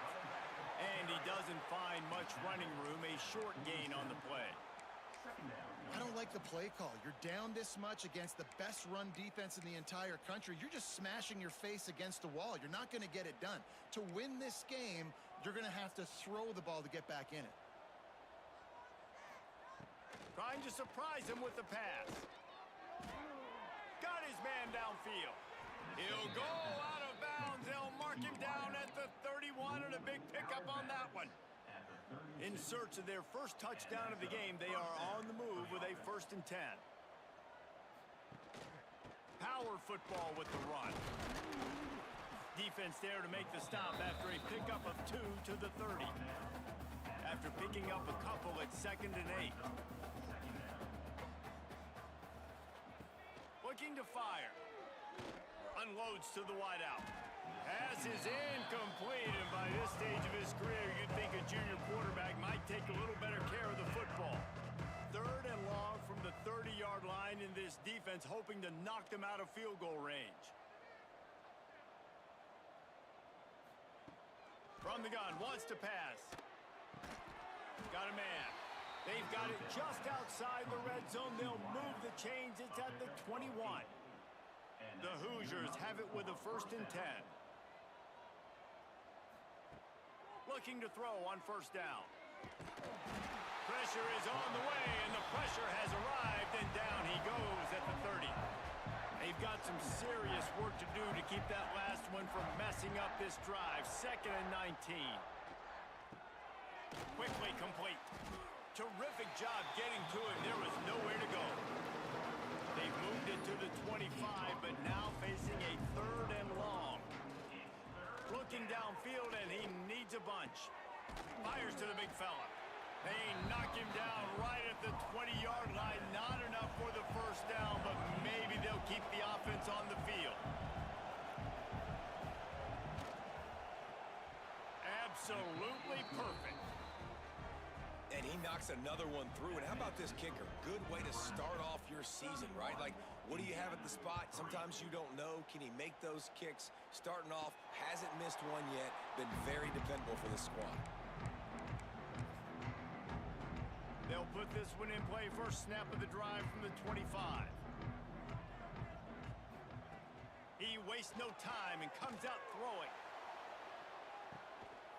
Makes the grab at the 30. And they were looking for a chunk play, and they got it. The explosive picks up more than 30. Man, we knew coming into this game just how explosive this offense could be, and a big part of that is their ability to throw the football. They've scored a ton of points, and it's because they can generate plays like that. When this quarterback sees the one-on-one matchup he wants, he is not afraid to pull the trigger, and he hits a big throw there. He works his way to the 23 before he goes out of bounds. The Cornhuskers with myriad options after that big pickup on 1st down. To the air on 2nd down. Finds his man. It's Cortez. They're able to keep him out of the end zone. He'll be stopped at the 2 after the big play in the passing game. Just like that, a hat trick of completions, and they're on the doorstep. 3 plays, 3 beautifully executed plays. This offense is in a really good rhythm. This defense better change. Touchdown, Cornhuskers! And they add 6 more to the board with that trip to the house. How about that? His 2nd receiving touchdown of the ball game. Find ways to Hey, what's up, Eric? Yeah, sorry, I just now looked over there and saw that. Is this on Heisman? On this Dynasty? No, I've got this one on All-American over here on this one. Thanks for stopping in and checking out the stream, though.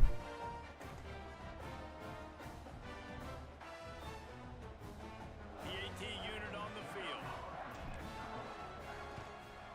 And with that extra point, the lead remains in the gargantuan category. We check in with Kevin Connors. What's going on, Kevin? Fellas, while we have a moment, let's peek in on what's going on in a big one in the American. USF has had no answer for the onslaught they faced today. On this one, I go through and do natty or nothing. So on this one, I go to a lot of small schools that not necessarily am I going to have a good team.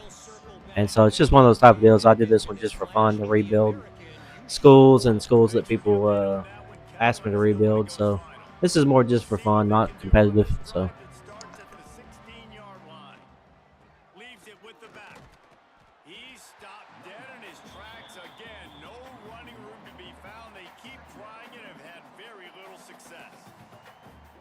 stuffed on first down. It's 2nd and 10. Trying play action. Under fire. And the defense makes a play, sacking him back at the 10. And if this offense wants to get back in the football game, it starts up front. Like, they've got to do a better job of protecting their quarterback. A 3rd down and long situation coming up. They'll have another opportunity. And here comes the pressure, and there he goes down again. And I wish I could bring you some hope, but, man, this defense, again, you know, they already got the lead. They got their ears pinned back. They're rushing the quarterback. I know this one's over, but offensively, let's find a way to protect our guy, put something together. Maybe we find a way to make this respectable at some point in the football. They'll have to hustle if they want to get off another snap before the end of the period. Going right to work up top. Here comes the heat. On the run, and he'll slide to avoid the hit. A nifty pickup there. We've reached the break. It's Nebraska holding the lead. This has been a complete obliteration so far, as the 3rd quarter stats will show you.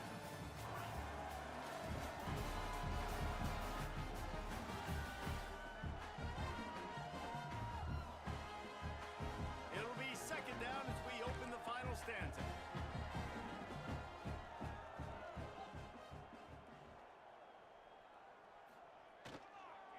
On the ground, trying to pull the plug on this clock. Turning it on! All the way down to the 25-yard line. They move the sticks. It's 1st down.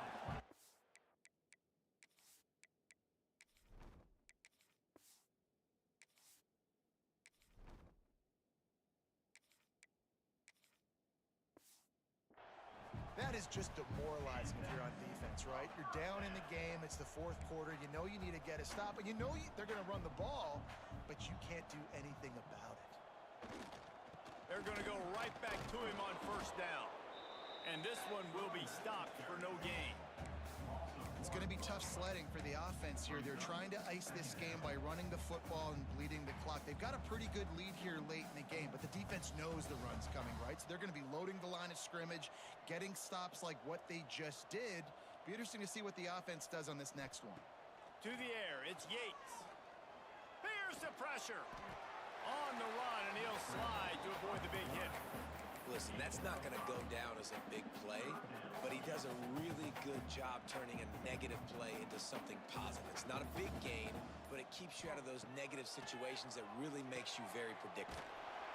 Gets it to the back. He goes out of bounds right at the 15-yard line. And after that short completion, what will they do now? Just a few inches to go.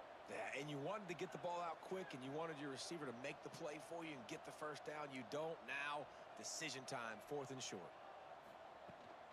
Trying to keep the drive alive.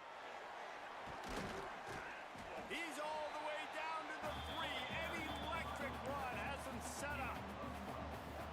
Clock stopped. We have reached the 2-minute timeout, and this offense just a couple of minutes away from putting one in the win column. The Huskers trying to get a touchdown on 1st and goal.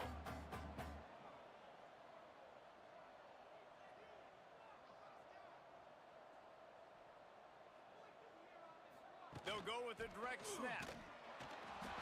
And they're going to score again. Yet another touchdown as they just add to their total. With that last touchdown, they remain undefeated. And what can you say about this offense? One of the most explosive in the entire nation. And they're coming in, I think, every week with the mindset that we're just going to outscore everybody. We are okay going into a trap meet. And that's really what we saw in this game today. But opponents just cannot keep pace with them and all of the athletes they have on the offensive side of the ball. And it'll be a touchback. The ball will come out to the 25-yard line. Indiana has the ball back, and the Hoosier offense comes out ready to go. Well, this has pretty much been an evisceration, an old-fashioned stomping, Jesse. Yeah, and listen, this is one of those games where you're not necessarily throwing the playbook in the trash after this one, but I do think they get enough rush, and it pays off. The sack at the 20. And the Hoosiers now with a long way to go to pick up the 1st down. 2nd down, they'll go to the air. It's complete to the left. They'll get him on the ground at the 46, and it'll be a first down. Here's this offense with a fresh set of downs.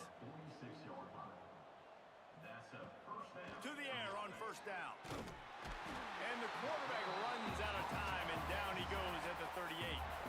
The Hoosiers with a long way to go after the loss on the last play.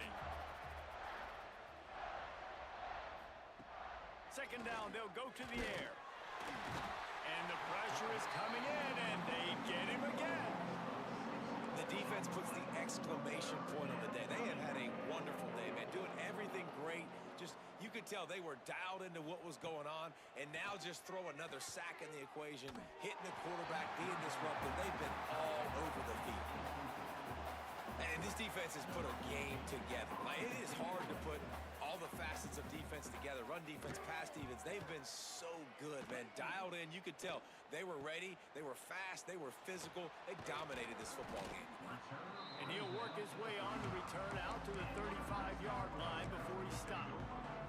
And here comes the Nebraska offense back onto the field. Final minute, this game's on ice. They can take a knee and run out the clock. This offense has to feel great with how they're able to go out, execute, and perform big plays all game long. I think it's sending a statement, too, to future defenses down the road on the schedule. They're going to be tough to contend with. Yeah, I mean, they got firepower, putting up so many points. This thing is easily over. Now they can just chillax, go back to the locker room, know they're going to get the victory. And the quarterback's just going to take a knee.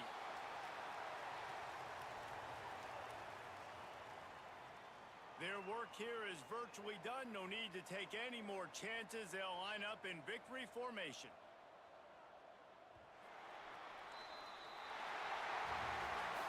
This is what you're looking for when you have the better team. Go out and show it. Don't fool around with them. Go out and play to a standard of excellence. Just dominate. You know you're going to take care of business. You know you're going to win. It's like how many? How many can I win by? And I like that you keep your foot on the gas and just continue to pile it on. It's their job to stop you. Let them do their job. You just keep going on. It's not about the X's and the O's. It's the Jimmies and the Joes. This is why recruiting is so important.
will just take a knee, and this drive will start at the 25. So the Northwestern Wildcats offense will have the football first. And what a performance, an aerial show from this guy in the last game, and he has to have a ton of confidence coming into this one, David. Yeah, it was a great week. And watching that tape before this game, like you could tell, man, he was seeing it quick. The ball was coming out, just touchdowns at will. A really nice day. And I think, Jesse, you take that and you start to build on it for this offense and really continue to trust him to make plays through the air. Yeah, that's a good point. I think he really earned his offensive coordinator's trust after that performance. So I'm anticipating the playbook to expand a little bit in this game. Maybe see some new schemes in the pass game just based on what this guy was able to do the last time he took the field. This crowd, full throat, splitting the eardrums and letting them know it's going to be a long day. Lost to fire on second down. He'll throw it. And those two couldn't make the connection. It's an incomplete pass. Third down, and the Husker faithful getting loud, trying to make movement, a change impossible. Rides the back and leaves it on the option. Absolutely nowhere to go as this defense makes a third down stop. Boy, there wasn't much room to wiggle for that running back there. None at all. Great job by the defense getting in the backfield quickly, closing up all the holes, nowhere to go. Northwestern will send out the punt team. Getting our first look of the afternoon at the punter. He'll field the punt and try to make a big play. He gets it up to the 34-yard line before he stopped, and that's where the offense will set up shop. So Nebraska's offense will take the field for the first time. But Jesse, it's always fun to see a guy who's been challenged, see if he can answer the bell and get things done. Well, we talked to him this week, and he knows that people are out there questioning him. I think that leaves a big chip on his shoulder, Dave. He wants to prove the entire college football world he's got what it takes to win this football game. This is a big test for him. And here's the thing, proving it is one thing, Jesse, but it's not about you. And this is a team game. Obviously, the quarterback position is so dependent on others' success, but play within yourself, make those plays, don't make the big mistakes. Quarterback adjusting the pattern. Back to pass on second down. On the run, still looking. He can't find anybody. It'll be incomplete as the defense does a really good job in coverage. Couldn't find his man last time, and that leaves them with a 3rd and 6. From the gun, wants to pass.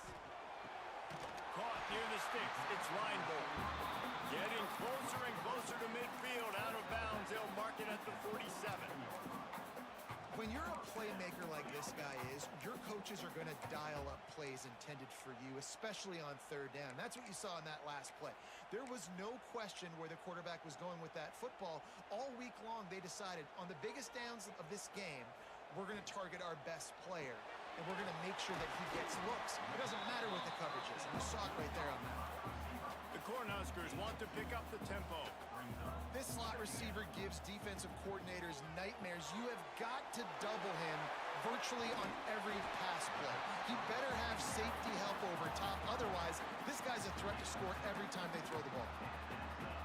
Gotta love this play call early in the football game. Like the quarterback, get in a rhythm, run a screen play, get it to a playmaker, create some space, move the sticks, get a first down. Nice start for this offense. Can't find his man as he took a shot trying to deliver that football, and it'll be second down. Looking for a gap. It's Cortez. Not much running room there thanks to this senior defender. They've got to get the football to the 32 to pick up the first down. On third down, he'll try to pick it up through the air. The short hands, it's Reinbold. There he goes! Touchdown, Nebraska! And once he found open space, the band might as well start playing. Really nice job working the route, getting himself open. He was able to locate the football, snag it out of the air, and this guy now has 5 receiving touchdowns on the year. They're set to kick it off. Do you think this crowd's going to get loud when their defense comes on the field? And it'll be a touchback. The ball will come out to the 25-yard line. Wildcats have it back. The Northwestern offense headed out. Finding themselves themselves down 7-0. They'd love to get a drive going here. Off the play fake on first down. Finds his big tight end. He goes out of bounds, maybe a step shy of the 40. They're going to mark it at the 39, and a really nice pickup there. From the 39-yard line, it's 1st and 10. Now the play fake. Under pressure, and down he goes at the 33. And they get to the quarterback and get the sack. That's a big emphasis for this defense. They saw a week ago, this offense gave up 3 sacks. They need to get to him early and often and create some indecision. Nice job getting a sack early in this football game. Quarterback on the keeper. And the defense snows him under after a very short game. They've got to come up with a big play on this 3rd and long. He's looking downfield to throw. Here's a heat. Complete. They'll make the stop about a yard short of the 1st down. Northwestern will have to punt it away.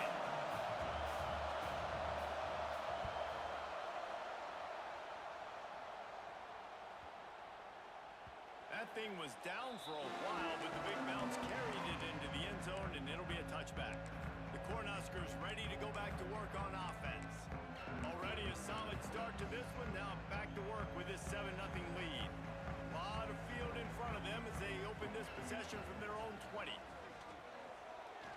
Rushes on him. Finding an escape route. He'll be forced out of bounds. They'll mark him down at the 44-yard line, and this offense has it going. Cranking up a drive like that can really get you going. It's 1st down from the 44. Can't hang on, and he'll tell you he really should have made that catch, and he had an opportunity right in the middle. It'll be 2nd down. Couldn't connect on 1st down. Now back to the air. That's caught. It's Keller. Oh, he's got some space. And they got the defense on that one, and they get it to the 29-yard line. I'll tell you, this guy has to get touches early in games. They're doing a good job of that right now. He's so dangerous once he has the ball in his hands. And I think if you're on offense, you move him around, and you find more creative ways to get him involved. He's brought down quickly. Minimal gain there. Still a bit short of the 1st down. Trying to get a rhythm in the passing game. Now on 2nd down. Snagged in the middle. It's Cortez. And maybe he'll get back to the line of scrimmage, but no more than that. As they get set to snap it, just about to reach the end of the quarter. Quick release on the RPO. That'll be enough for the 1st down, and now they've got it at the 15-yard line. We've come to the end of the quarter, and Nebraska is on top. 1 period in the books, and let's take a look at the stats.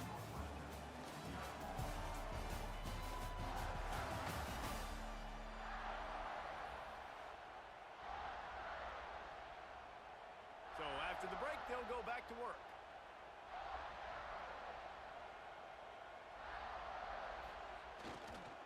Leaves it with the back. He'll be hauled down just inside the 10 at the 9 as they're trying to turn this into a score. Operating in the red zone here on 2nd down.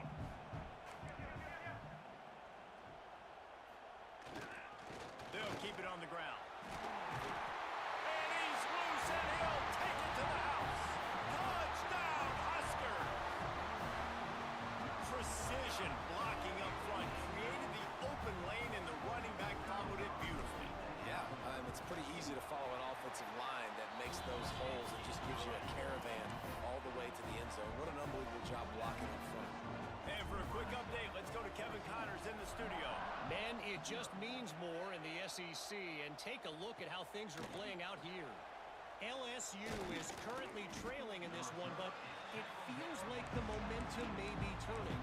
These Bayou Bengals have picked themselves up off the canvas before, and they're capable of it again today. It's a touchdown game. They're trailing by 7 to Vanderbilt. It's an outcome that, if it holds, will have SEC fans buzzing all week. Guys? Oh, and how about that? I know Kevin and those guys will be keeping an eye on it for us. The play action fake. Fires to the wideout. How about that play to get a hand in there and force the incompletion? The black shirts looking to this crowd, and they are delivering energy on this big third down. From the gun, wants to pass. Gets rid of it. And a missed opportunity on third down as the defense knocks it free, and fourth down is coming up. Northwestern will send out the punt team. Let's see if he can help the coverage team out with this one. Cradles it at the 35. And the punt team able to smack him to the ground. And here comes the Nebraska offense back onto the field. They've been firing on all cylinders, touchdowns on each of the first two drives, and they'll try to make it 3 for 3. All kinds of room to throw that one in there. They mark him out of bounds at the 42, and they're on the move. They'll snap this one from the 42. It's 1st and 10. Wants to throw on first down. Going for it all. Touchdown, Cornhuskers. They won it all, and that is exactly what they got. No midseason concentration laps here in Week 7 as they push out that lead. One of the areas they really focused on with this receiver in the offseason was we need you to make more plays for us in the end zone. When we're taking shots, we need you to be able to step up and make tough catches. David, what a grab right there. And I think a lot of that has to do with trusting your guy, knowing where he's going to be, knowing when he's going to sit down, when he's not, so being on the same page, and then having a guy that can go get it. Just when the ball is near him, he's going to make the play, just like he did right there for 6 points. Let's see if they can get something going here late in the half. On the option. Gets it past the marker. And he froze that defender. He thought he was going to pitch it, kept it himself, and turned it into a big play. The Wildcats come to the line after ripping off that huge gain on the ground, trying to keep it going. He'll do it himself. He is going nowhere. Stop at the line of scrimmage. Yeah, and a great job by the defense, holding the line of scrimmage, playing downhill, playing responsibility football, making sure they shut down that option play. Off play action. Rush coming in hot, and they got him at the 29. Oftentimes with play action, you're asking the quarterback to hold on to the ball a bit longer, and you're asking this offensive line to hold up and pass pro a bit longer. Against this athletic front seven on defense, it's going to be tough. On target to the left. Doesn't quite make it to the first down marker. He's a yard short. We're at the 2-minute timeout, and these guys really need to build a little momentum to cut into this lead before halftime. Northwestern will have to punt it away. He'll take it on the return. Pretty solid coverage there, and they'll stop him at the 26. Opening play of this drive comes from the 26-yard line.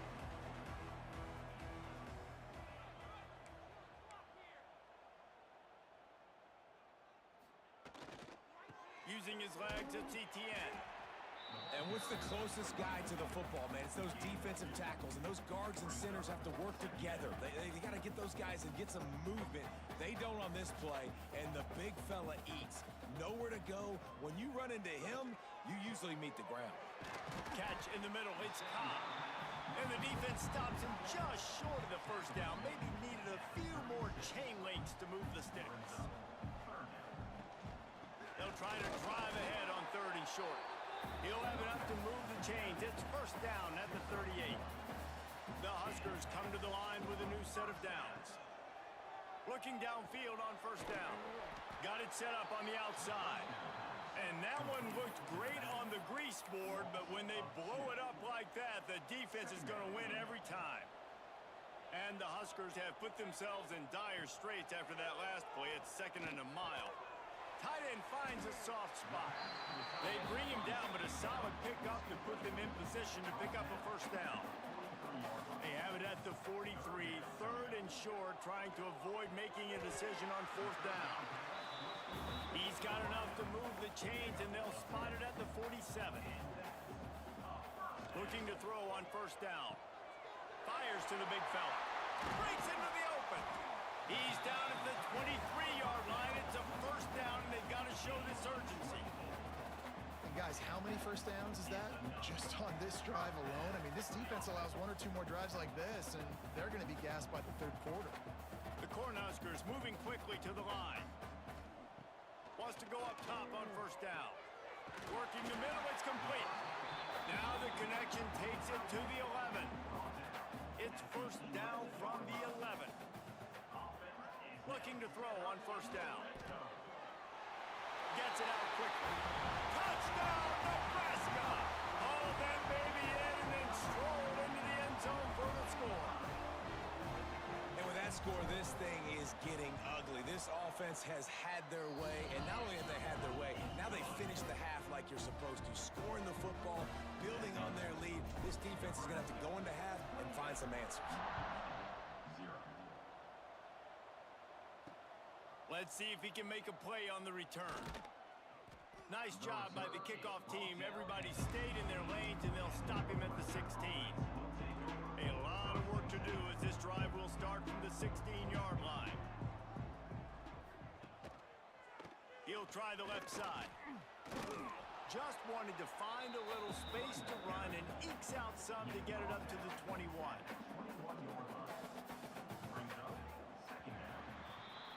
First half in the books. Time now to join Kevin Connors in our halftime update. Man, a lot of ways to describe those first 2 quarters in Lincoln, but let's just go with notable. And we'd be remiss if we didn't start this halftime report by giving props to this superstar tight end.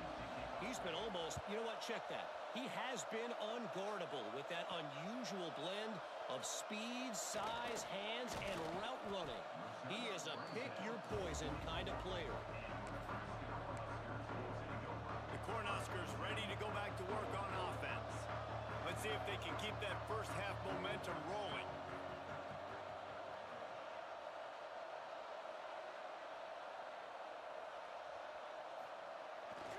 They'll start this third quarter with a run. Turning it on! They stop him just a link or two short of the first, and man, what they can do on second down here. And that would be the definition of first down success. Putting yourself in a good position. It's second and inches. I can do whatever I want next. I can take a shot down the field. I can run the football and get a new set of downs. Like, nice first down execution. Important in the passing game that it's not just receivers doing all the work. You got to get running backs involved. You got to get your big fellas. You got to get the tight ends going too. He's got it on the right. And how about the efficiency on that one? It'll bring up 2nd and 4. The Huskers with myriad options after that big pickup on first down.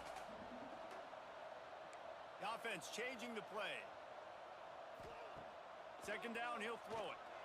Fires to the right. And that one falls incomplete, trying to get a chunk play on that one. And the Huskers are at the line trying to move the sticks on 3rd and short. Just keeps slinging it. Throws for the tight end. Working on the right. And he gets a big chunk of yardage to the 34-yard line. The Cornhuskers are marching down the field. On the ground, it's Etienne. Plows ahead for a pickup of 1 to the 32. You know, as a defense, you kind of want to force the give on the RPO. You want them to run the football, and you could tell maybe the quarterback wishes he pulled this. Small gain, but some information you gathered maybe for the next time you get to run an RPO. Dances away. Rolling, throwing, looking right. Complete downfield. Dragged down, but they'll move the sticks for a first down. The Huskers come to the line with a fresh set of downs. Grabbed over the middle. It's Cobb. That completion will take it close to the 5-yard line. They'll mark it at the 6. Second down coming up on this red zone opportunity.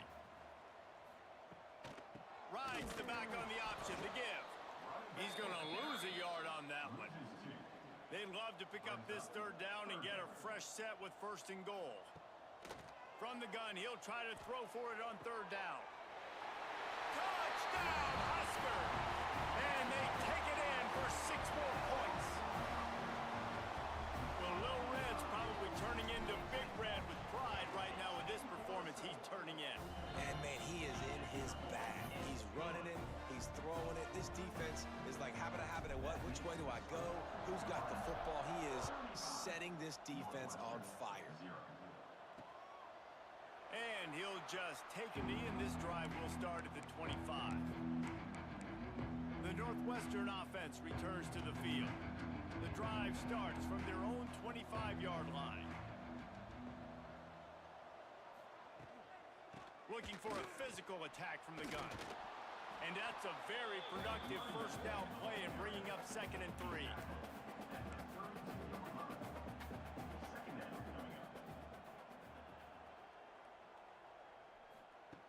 Wants to go up top.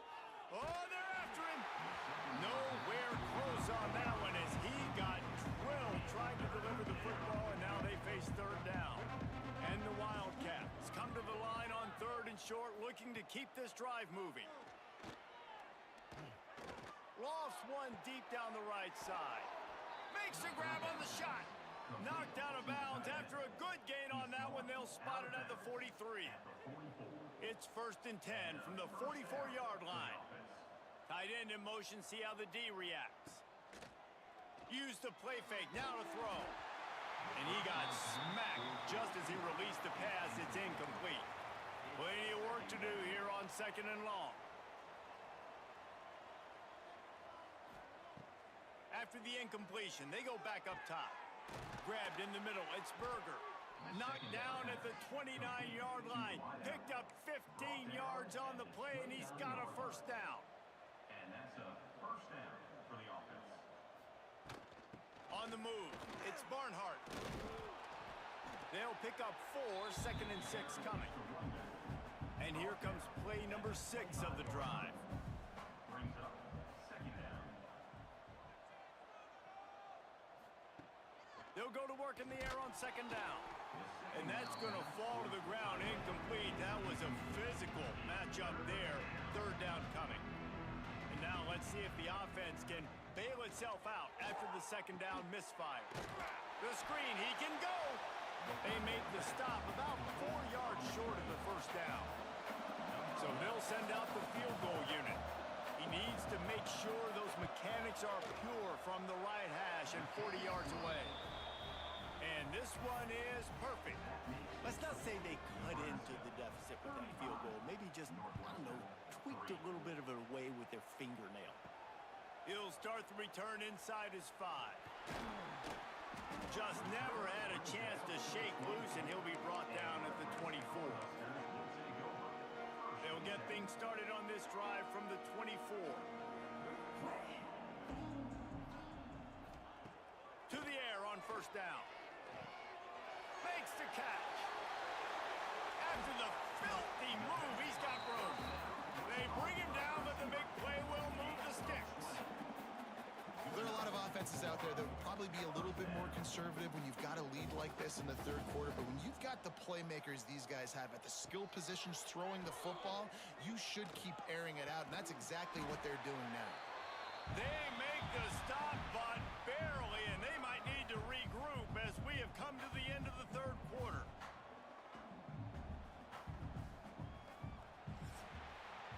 And talk about spreading the ball around, everyone getting a chance to show off the hands based on the number of targets we've seen.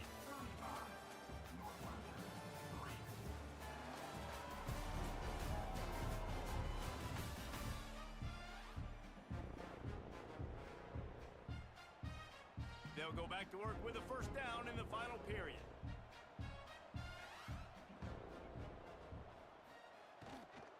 The handoff keeps working on that clock.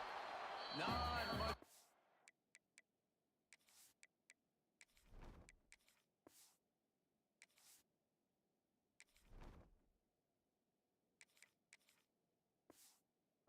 Run. Let's give him 1 to the 33.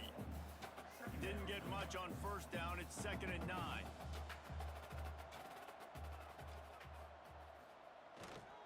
To the ground with the back. And I know you can play these late-game situations differently, but I love when you just stay physical. You run the football, you preserve the lead, you got great field position, you're in a great position to salt this clock away and get a W. Coming to the line of scrimmage at the 30. It would be a long field goal, but they'd love to pick up a few here on 3rd and long. Wide open downfield. They've got it just outside the red zone. They'll move the chains. It's at the 21. It's all about critical downs and distances on defense. You want to be great unit defensively, you've got to be good on 3rd down and in the red zone. For this defense, giving up a 3rd down like that is just a gut punch. That one takes it down to the 13-yard line. And this offense, I think, will do a good job in this game divvying up the football and distributing it to different guys in the passing game. It won't just be receivers. It's not going to be tight ends. This running back, he's a weapon, too, after he catches it. You saw it right there. It'll be 2nd down, and remember, they can pick up a first without scoring. They just blew through that offensive line. It's a 4-yard loss. Now facing a 3rd and long. Looking downfield, it's Yates. Gets it out fast. They'll make the stop about a yard short of the 1st down. At the 11-yard And this defense continuing to struggle with the passing game. Listen, these offenses are so sophisticated nowadays. They're hard to stop, man, and it's a new one every single week. And I say this game, this defense underperformed. They're better than what they've shown. They've gotten torched today, and this is a tape that they're going to want to burn and never watch again. Wants to throw on 1st down. Gets it to him on the screen. He breaks a tackle. That throw and catch gets them down to the 6, and the defense is running out of answers. And the Huskers want to move quickly. Back to pass. Grabs the screen around all kinds of defenders. And they'll shove him out of bounds after the short gain. Not a lot of ground to cover and not much to defend. A big 3rd down. And they're going to put another one into the end zone as they just keep piling points on the scoreboard. And they just keep piling on the points. We've seen in big moments in this game, they have been able to step up and deliver, particularly on offense. Very impressive performance. And he puts through the extra point.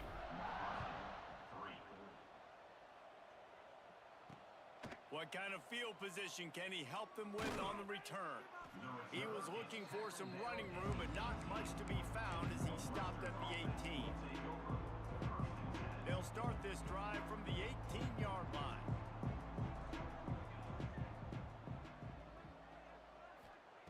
Looking downfield on 1st down. Pressure coming. Just couldn't find a hole in this defense. They were ready for him and forced him out of bounds, and no gain on the play. One more play to pad the stats.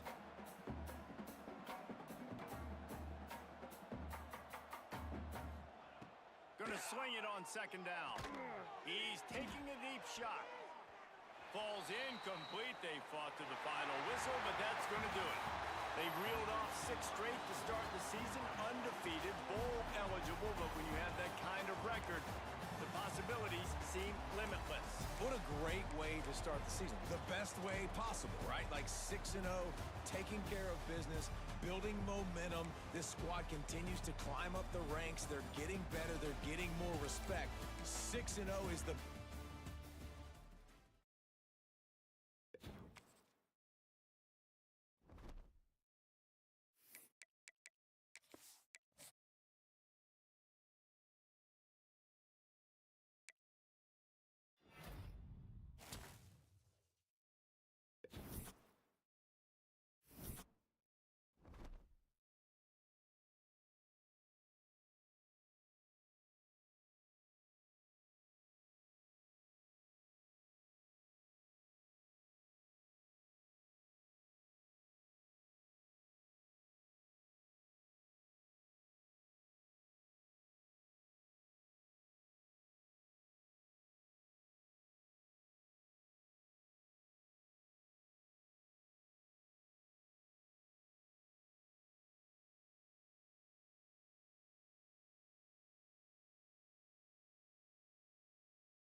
to send.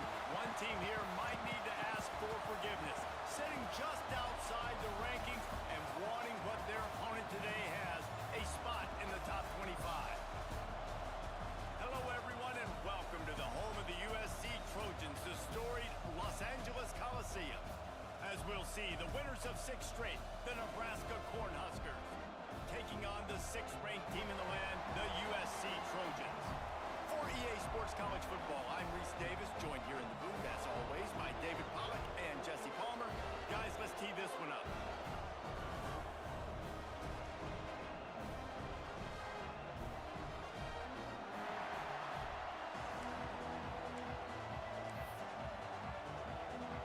And the Trojans will get us started with the opening kickoff. Here he comes from inside his own 5.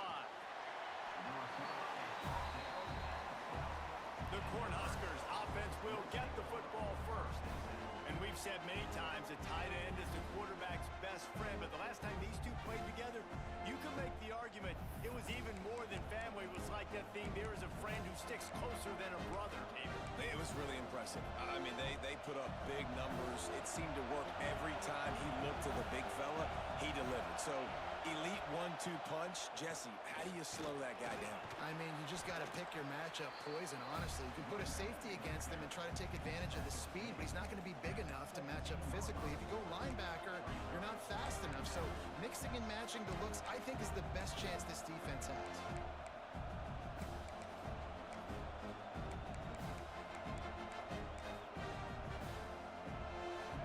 You can barely hear yourself thinking here as they're trying to get this defense off to a good start. Looking to fire. He let that thing fly quickly, but he couldn't make the connection. But how loud is it in this building? This is crazy. These fans are going absolutely nuts. And I used to love when the fans got involved, and I'm on defense, because it messes with the snap count, it messes with the communication, and it can really rattle an offense. A little more space, open up that playbook even more as they pick up the first down out to the 30. The Cornhuskers come to the line with a new set of downs. Leaves it with the running back. Good job running tough and behind his pads as he gets up to the 38-yard line.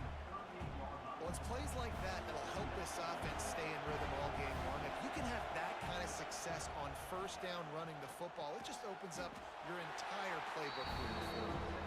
He's close to the first down, but they're going to mark him just a little short. The Huskers come to the ball trying to pick up this 3rd and short. Just a short pass to the tight end. Nice job to pick up the first down, and they'll spot it at the 42.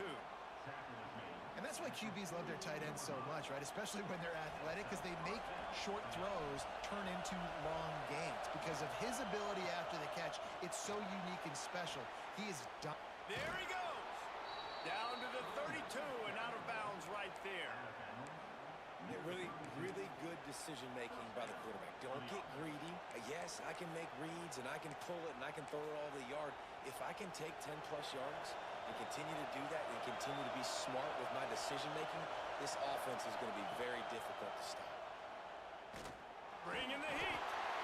And the quarterback will take a sack back at the 36. They'll tell you that somebody's always going to pop open, but it didn't happen in time before they got the sack. No, it did not. And you know what? I'm going to remember this. I'm going to remember zone defense. They didn't really have an answer. They weren't ready to get rid of the football. Quarterback hesitated. I got to him and got him on the ground. Might be a good call later on in the game. Yeah, I think you're just seeing the experience this guy has, right? He's so poised that initially he's flushed out of the pocket, nothing's open, and he doesn't panic. He's not throwing it away. He's not sliding early. He just knows where the defense isn't, and he's able to attack that space with his speed and get a positive play. These two guys just on the same wavelength. Hey, Ben, how's it going? Connections all the time. Those recruiting tips help you out? That's all spring. Just so many hundreds and thousands of balls where you know exactly when that guy's going to break. You know he's a stud. You're going to feed him, especially on these 3rd down situations. Using the quick game. Touchdown, Cornhuskers! First points of the day are on the board. How about the start from this offense? What a drive. Just when they needed a third down conversion, they got it. They put a bunch of plays together, kind of wore the defense out, and in the end, punched it in for 6. Kickoff unit on the field, and this defense will be called on to protect this lead. That's good to hear. It's King. On next year's game, I'm sure they'll probably make some changes, like they usually do. But for the most part, I think that all those guys out there should get you a national championship. You know what I mean? Oh yeah, the transfer portal is where it's at. There's no doubt about that. Multiple players up front that are going to play in the National Football League. This unit is going to be up for the Joe Moore Award at the end of the year for the outstanding O-line, David. They are going to try and establish the line of scrimmage with their physicality. Man, it's a tremendous challenge with this defensive line because you know that. Like, you've got to be aggressive. You've got to be physical. I've got to take away their ability to run the football first. This unit's nasty. They're dirty. I love it. They'll snap this one from the 30 on 1st and 10. Looking to throw on 1st down. Fires to the tight end. And the big fella couldn't elude the cornerback who makes a sure tackle. Plenty of distance between them and the sticks here on 2nd down. Wants to go up top. Dumps it off in the flats. And a good job in coverage there as they stop it after just a few. The Trojans come to the line on 3rd and short, hoping to keep the drive alive. He's looking to throw on 3rd and short. Caught close to the marker, it's Lawrence. So important to convert these 3rd downs, and they get it done. They'll have it at the 42.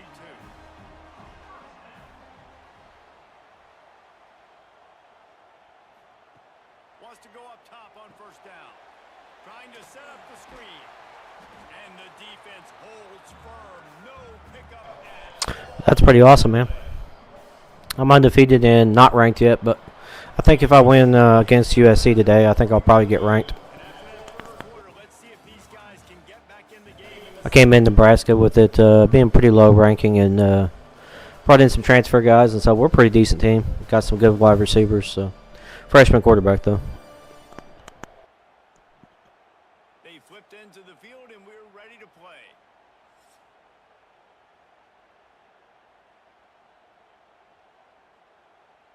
First play of the period will be a 2nd down.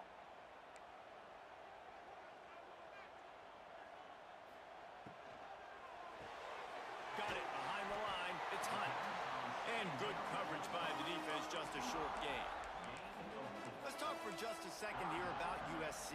They've jumped to the top of the conference standings. Now the trick is finding a way to stay there. Well, and that's your goal to start the season. It's always about the conference first. It's not about the national championship picture. So great job taking care of business within the conference, Jesse, but a lot of meat still left on the schedule. Yeah, and remember, conference championships mean a lot because the way the college football playoff is set up, if you're winning your conference championship, Heck yeah, I bet he's pretty good, huh? discussion. So they've got a lot of games ahead. They're in that prime spot right now inside their conference. They've got to keep playing well.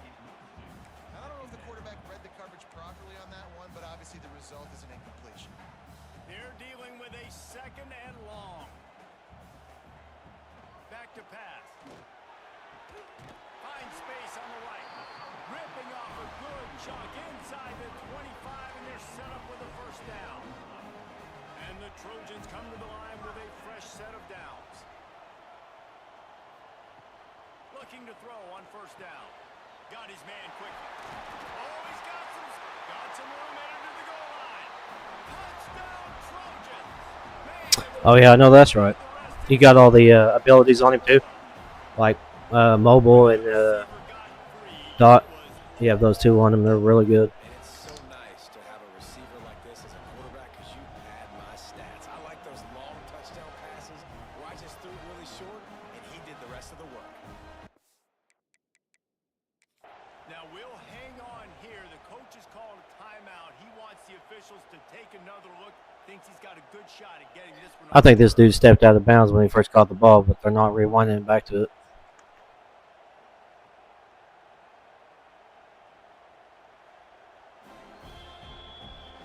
He spun that wheel of fortune by challenging the call, and it does not go his way. And he No, I guess it didn't. I just had a bad angle on it. And he broke 4 freaking tackles. I'm over here talking to you, thinking my 4 guys are about to tackle him, and nope. looking for the tie with the extra point.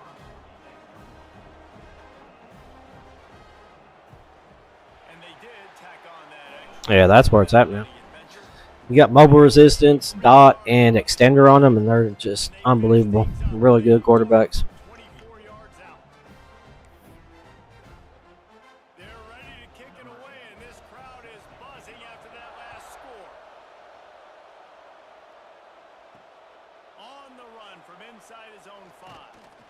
Not a lot of space to be found. Good hustle by the coverage team, and they stop him at the 21. And here comes the Nebraska offense back onto the field. They had to stand by and watch that scoring march, and now it's up to them to find a way to answer it. They'll be stopped and forced out of bounds right around the 34-yard line, and now they've got a little something brewing. Lining up from the 34 on first down. To the air on first down. And he was drilled just as he released the pass. It's incomplete. Oh, they dial up on second, and a long way to go. After the incompletion, back to the passing game. And that pass will be jarred loose on second down. That brings up third down. Trying to pick up a first down. Trying to move the sticks on third down through the air. Quickly to the tight end. All down, but he has enough to move the chains. Well, I know the tight end did some good things after the catch, but got to give the quarterback credit, too, for the location of the throw. Because he put it out in front of his big man. I like to do manual progression so I can get everything that I like. You know what I mean?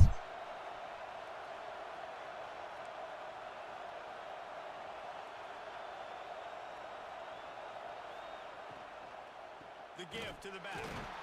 He's going to lose a yard on that one. And the Huskers racing to the line in the hurry up. And I like the defense being aggressive. They heated up that RPO. You didn't even give them time to read it. I'm getting in the backfield right now, making a play, being aggressive, bringing the fight to the offense. Tackled almost immediately. They're well short of the first down.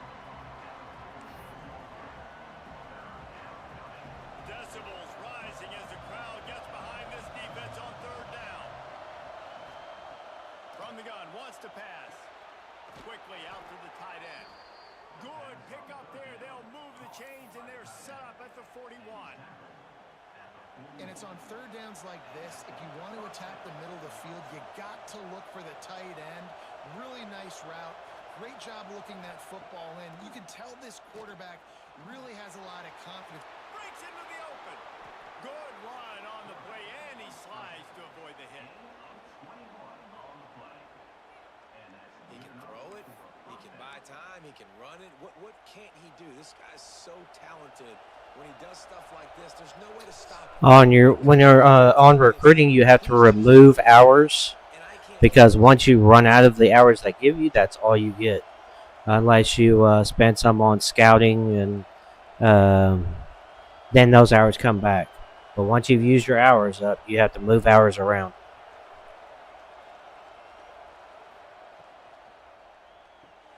Reads it, fires complete. And he was fortunate not to lose yardage on that play, able to wedge it back to the line of scrimmage. Working well behind the sticks on second down. Looking to fire. Hauls it in. The ball is down at the 14 after that grab.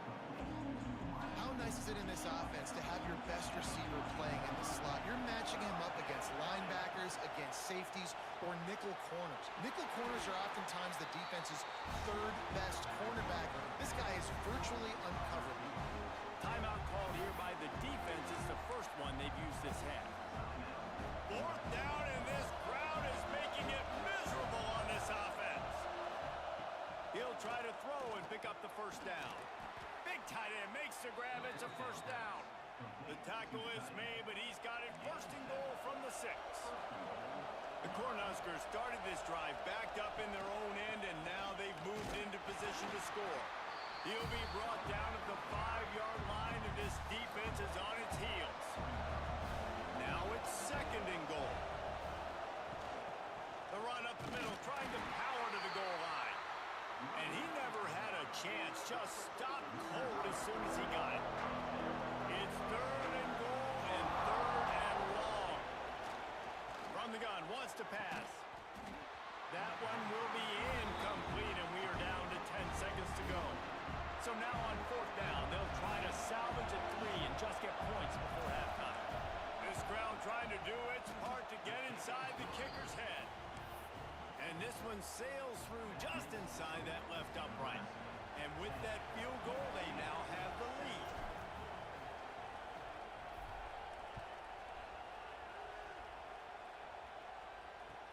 From inside the 15, here comes the return. Not a lot of space to be found. Good hustle by the coverage team, and they stop him at the 21. And the offense will play it safe, take a knee, and head to halftime.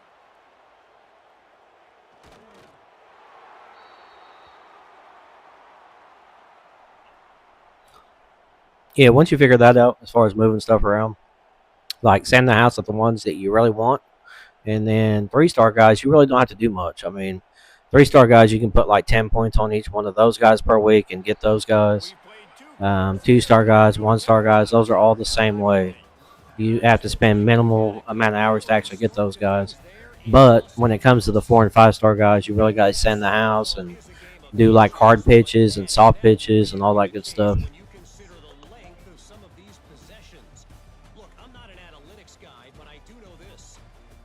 Sustains drives and just moves the sticks might be the team that comes out on top today.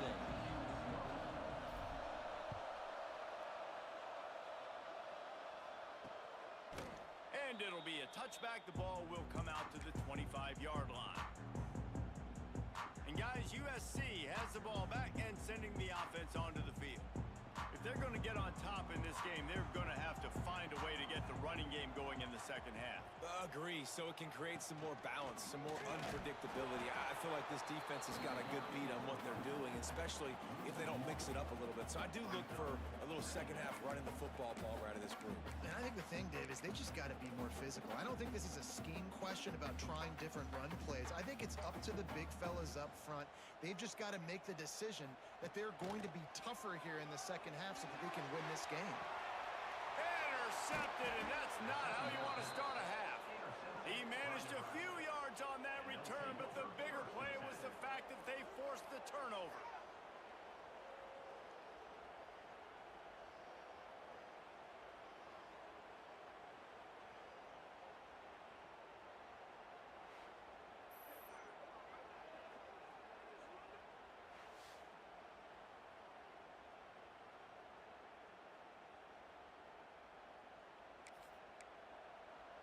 The Cornhuskers ready to go back to work on offense.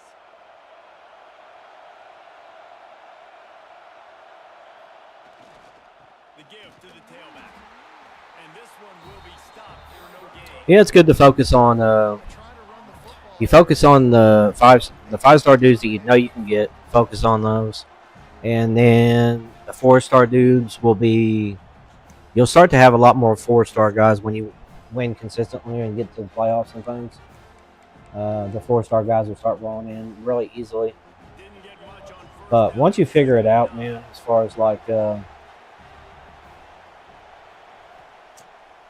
when to go for 5-stars and 4-star dudes, then you just kind of like fill your roster in with the 3-star guys that don't take as much hours. And then after when the 3-star guys get around to where they're about juniors, they'll be really good players, but they take a while to get there. Wants to throw on first down, and he can't connect on the throw. It's incomplete. And that was good defense again, and unfortunately we've been saying that all game long. Really, really good defense. Or, listen, you can spin on the other side. This offense has really been bad. And it'll be incomplete. This defense is physical in pass D. Not many receivers like to get hit. They just don't, okay? They're prima donnas. That's what they are. That's who they are.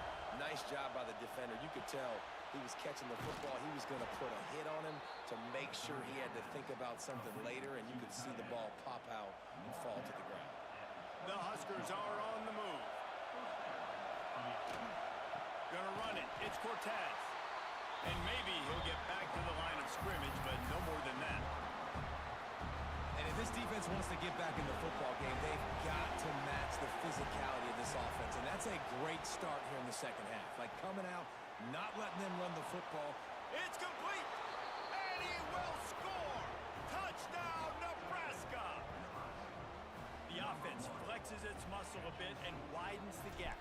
Take a little exhale. You know, you did your job. You got points. Now you put your defense in a position where, hey, go out and get another stop. We're in great shape. So the offense definitely taking care of their business. Nebraska 17, USC 7. And he'll just take a knee, and this drive will start at the 25. This Trojan offense is ready to go back to work. That deficit has now grown to double digits, down 17-7 as they start this drive.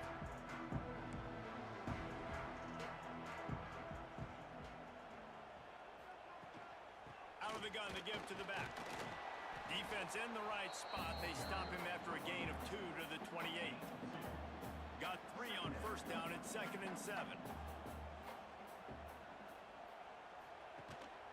Here's the handoff. They make the stop after a gain of 3 to the 31. And I think this has probably been the most surprising thing of this game so far. This guy's one of the best running backs in the entire country.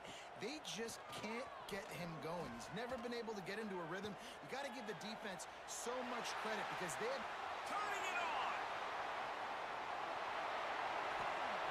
Ripping off a huge chunk of yardage, and he's got it just outside the 10 of the 11.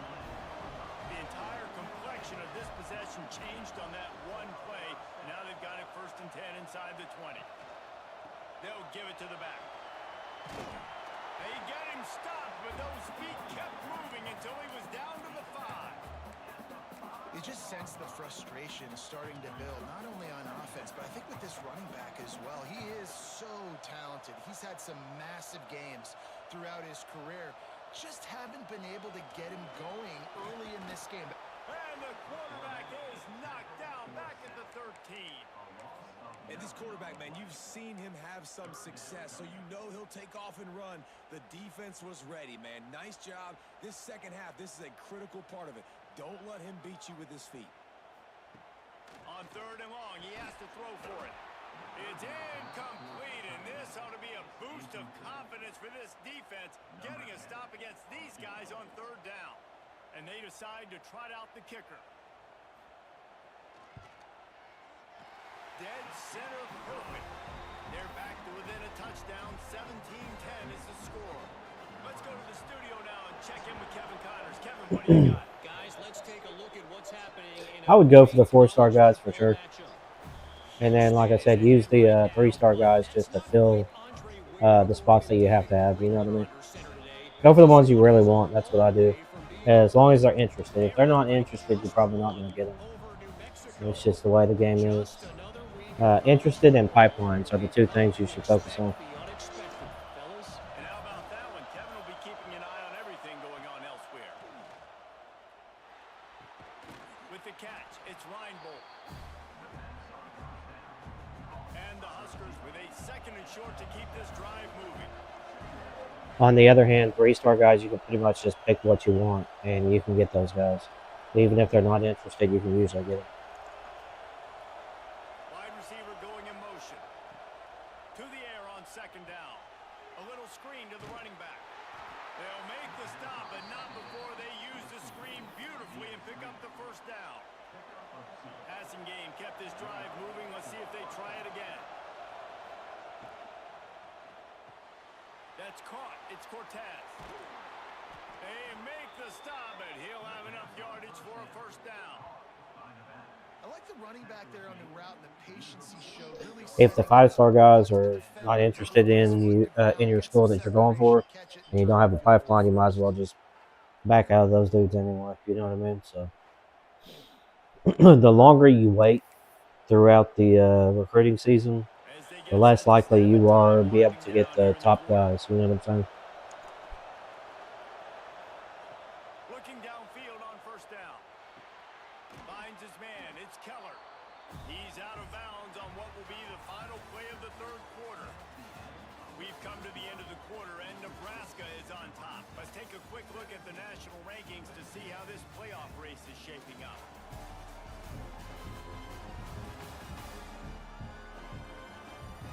Not only is the scoreboard on their side, but so too is time as we open the fourth. So the final period starts with a second down play.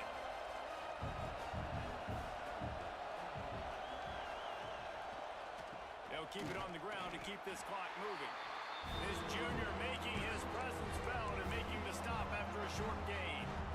And that run really didn't go anywhere. And a lot of times we don't focus on it enough, but how important those five guys are up front. To get on those defensive linemen, to try to move them out of the way, to get a run game going, it squarely falls on the shoulder of those five offensive linemen. He gets the job done on third down. They move the chains. It's at the 37. The Cornhuskers have it with a 1st and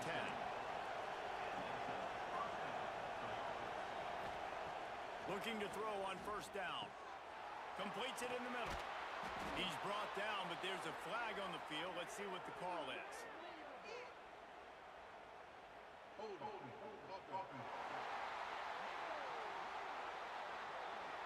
A solid gain on that one, and it goes for naught as the penalty will back them up. They're about to run a dirty half-dozen plays on this drive. Takes a snap, wants to throw. Makes the grab. They make the stop, trying to pick up just a little bit at a time to get to that first down marker. Behind the chains now on 2nd and long.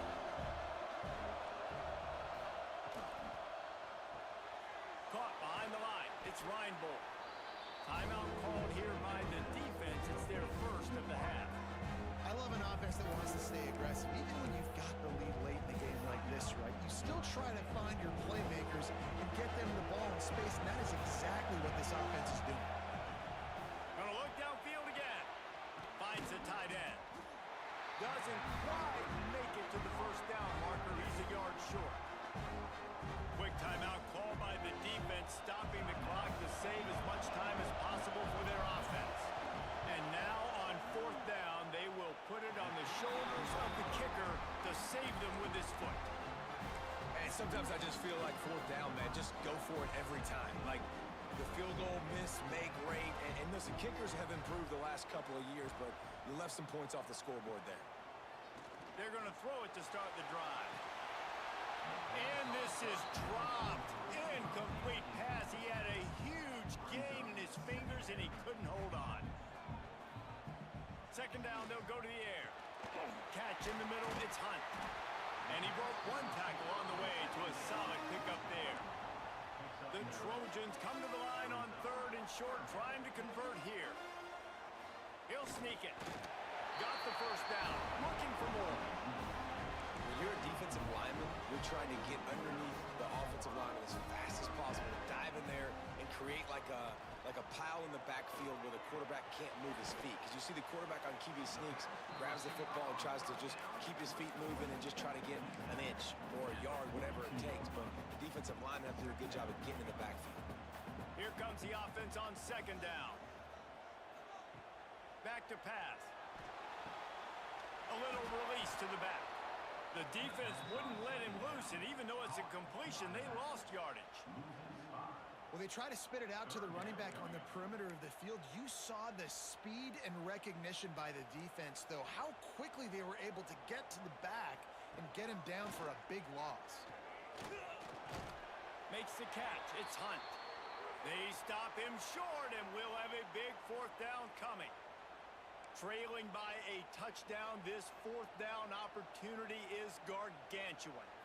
Desperate to convert, and he'll throw it. Unloads to the right. Can't find his man. It'll be incomplete, and that is a heartbreaker this late in the game. Offense with jumbo personnel. They go to the ground.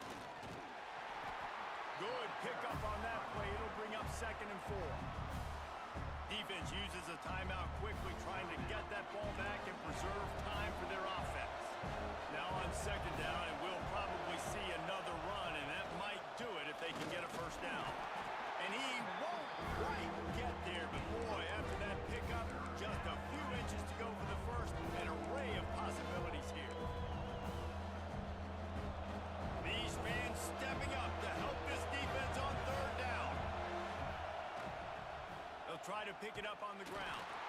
Just nowhere to go against this defense to find that single yard he needed on 3rd down. On 4th down, they could boot the field goal, but looks as if they'll go for it. Finds him out of the backfield. They'll make the stop, but that 1st down ought to ice it, and they should be able to kneel this one out. Here's this offense with a fresh set of downs. The quarterback takes a knee. You sort of think that over the years you get immune to these types of upsets, but this one is a shocker that might go on the list of all time. Dude, huge win. Like, you can't say enough about being a team with a considerable talent disadvantage. Like, you're the underdog for a reason. You go with, this is a top 10 team you're playing against. Like, everything says you shouldn't win, but Palmer. I'm going to give you a quick kind of a rundown real quick on what I'm doing on this dynasty. So I'm going for the 4- and 5-star dudes. This guy I got in on because he was in on Washington, Oregon State, Boise State, that type of thing. And they don't have real good pipelines. So I went ahead and went in on him. And he's a good player. I was already up on this guy. And you see that the pipeline over there, the P tier, is only a silver for the team I'm competing against. So it's not an issue. If they're bronze or silver, so it's not a real strong pipeline. But you can see right here, I have a gold, but they have a purple and a blue, and that purple is catching up to me. Most likely the purple will probably overtake me, but we'll see what happens. I'm going to stay on that one. The key is to make sure you gain enough points overall to try to keep them from coming back. You know what I mean? As far as the big time tiers. So this guy right here, I've been on him all year long. I've been sending the house all year long. And I've also done hard sells and things like that all year long. So I've built a lot of points. And I made sure to bring him in on an early visit too. So you do have a chance of getting guys if you don't have a pipeline tier, but it's difficult. And they need to be interested in your school to begin with. You know what I mean? So you can see that pretty much everybody I'm going for, I've got a pipeline. I don't have a pipeline there, but he was already interested, and like I said, I've spent a lot of points. I try for a pitch every once in a while to do a sway, and I just look for one that's got 2, so I do something like that. I think I did my sways this week, so I'm gonna wait until I go to next week. Let me go ahead and push the next week real quick.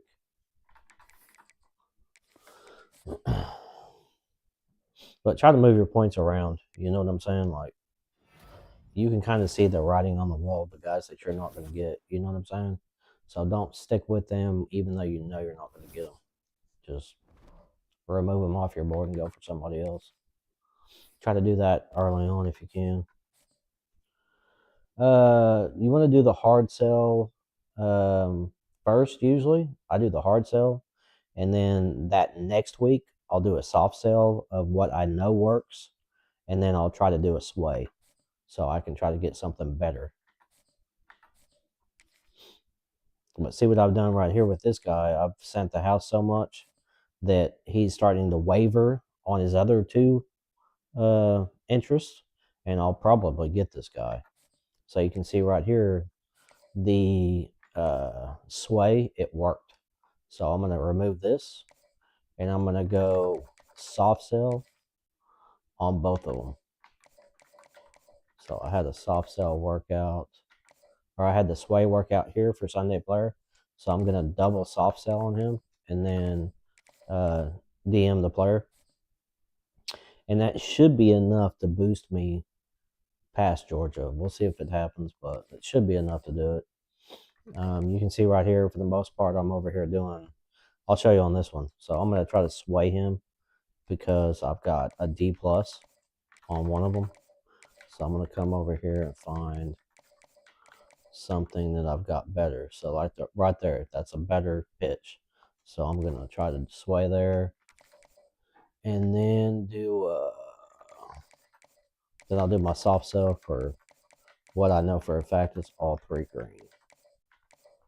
So it keeps you in position. So this guy right here, we have done that. I'm going to go here. Now that I sent the house, I've gained more interest from him. So I'm going to go back to the hard pitch.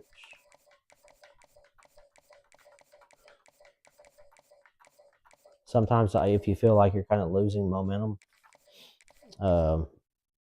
resending the house kind of helps out. So you can see that was successful again. So we're going to go double soft sell there. I always forget which one it is. There it is. It's the shield. So you can see this one did not work. So I'm going to back out of that. I'm going to go back to Sunday player. Go back to my hard pitch on it. The shield. And you can see the sway worked here. Some conference legend. And we're going to double up on the soft. Go back to conference legend.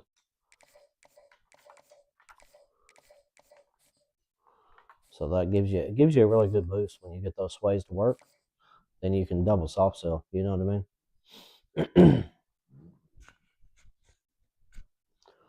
And then scheduling visits like these 3-star guys, it's not necessary. I don't need to schedule a visit for any 3-star guys at all. I don't even need to send the house. I just did that to use the points that I had. You know what I mean? Sometimes I'll do that. I'll just use up points if they're there. I'll go over here. I'll go 25. But all of these dudes right here, yeah. All these dudes right here for sure I'm going to get. There's no doubt about that. I'm going to pull my points off of there.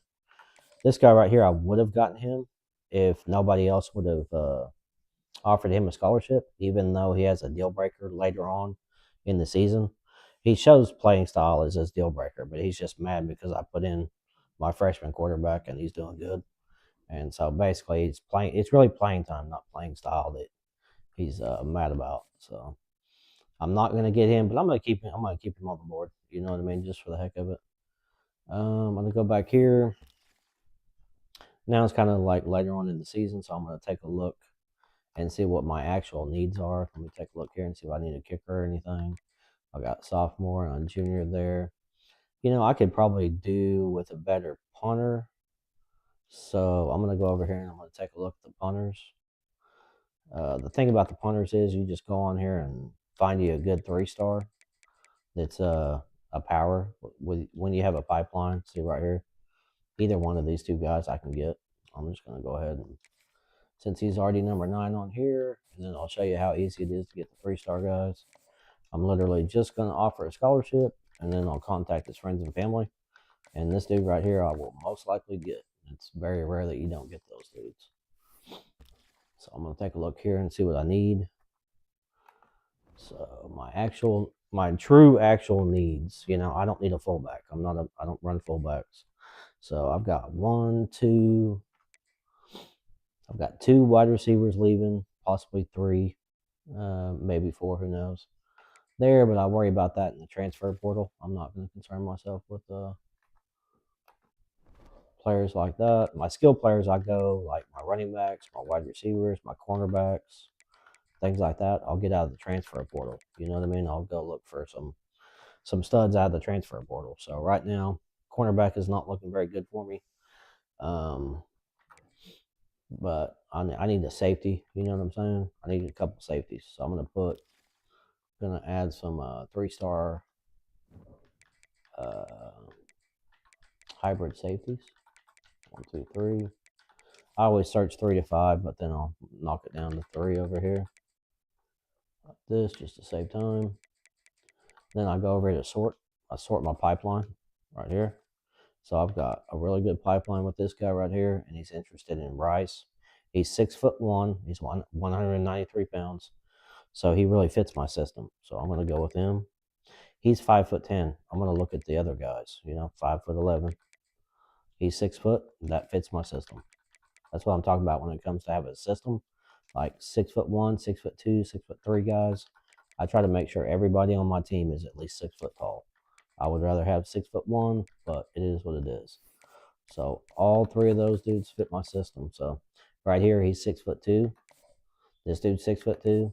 This dude's 5'11", but he's a speedster wide receiver. So that's okay. I'm not concerned about that. 6'1", 6'5". So you can see the system that I run is height, strength, and then speed. Those are the 3 most important things that I focus on when it comes to my recruiting. You know what I'm saying? That's what works for me. That's what helps me build programs and turn them over real quick, and then I can move on to another program and do something different, because nobody wants to flip it on and see me constantly at the same program. You know what I'm saying? But I have dynasties that I'd stay at the same program, but I'm running like 3 or 4 different dynasties. You know what I mean? So.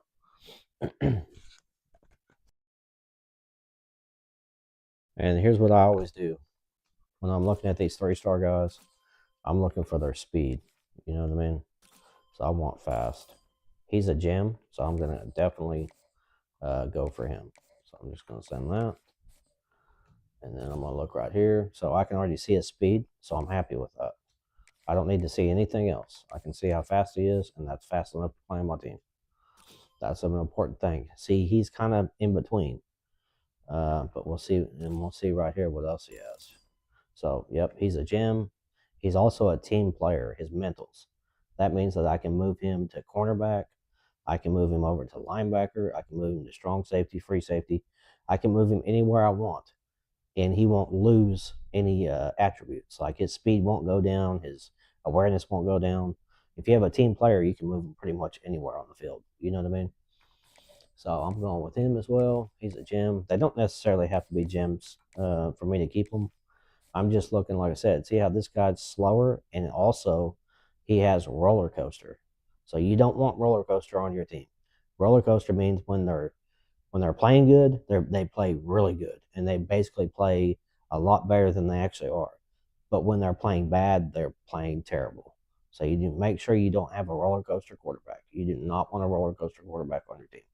Very bad. They always throw interceptions that are nowhere near where they're supposed to throw. You know what I mean? And you'll always throw a pick, just a random pick, that you're like, what was that? Like my dude was wide open and he just threw it to a defender. That's because of that roller coaster stuff. So you don't want those. You know what I mean?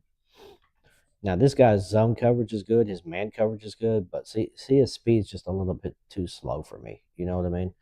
I could move him over to the linebacker. Or later on his speed can get better, but speed costs a lot when you do your manual upgrading.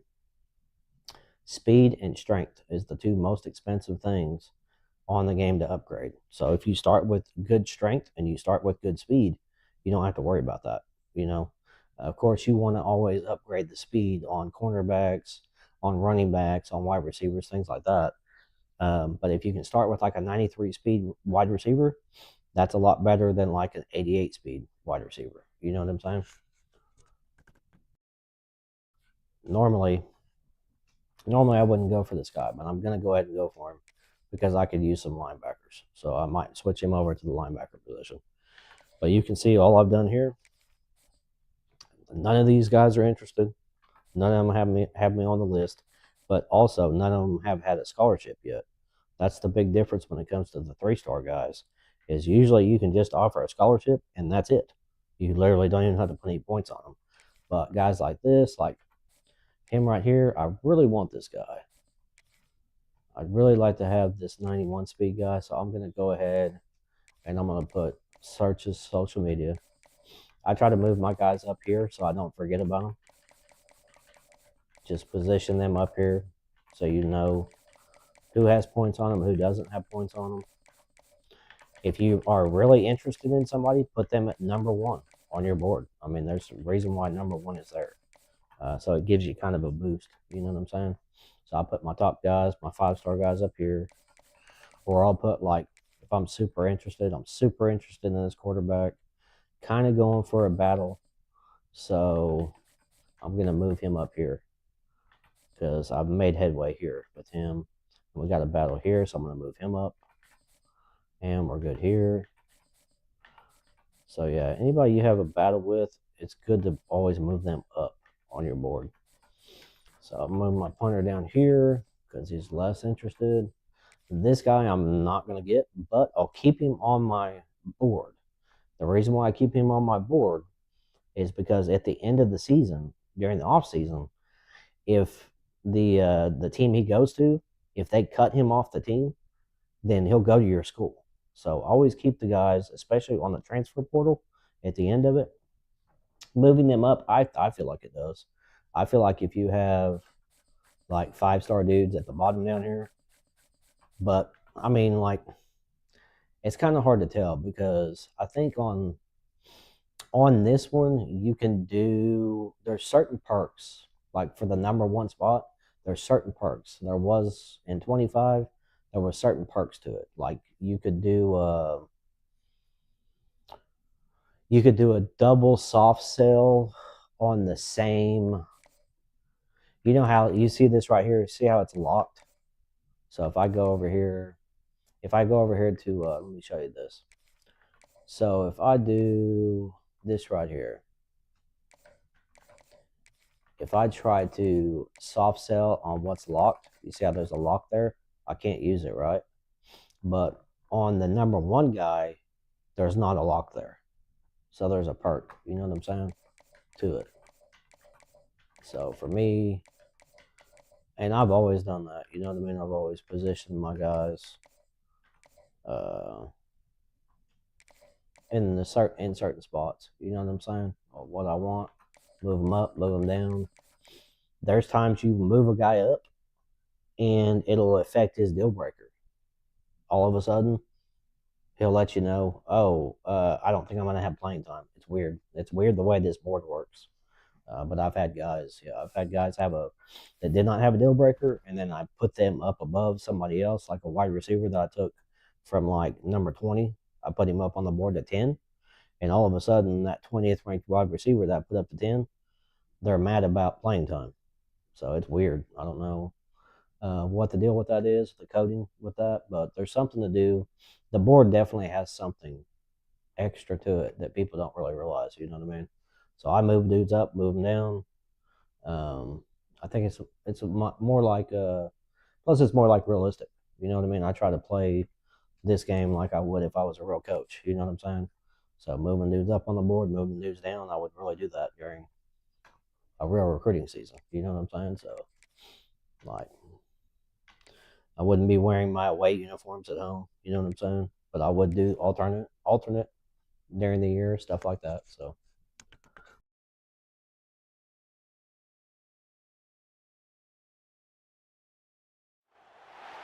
Welcome to Memorial Stadium, Lincoln, Nebraska, and home of the Cornhuskers. As we'll see a squad from the Big Ten, the Washington Huskies, taking on the winners of 7 straight, the Nebraska Cornhuskers. For EA Sports College Football, I'm Reese Davis, joined here in the booth by David Pollack and Jesse Palmer. And guys, let's get this thing started.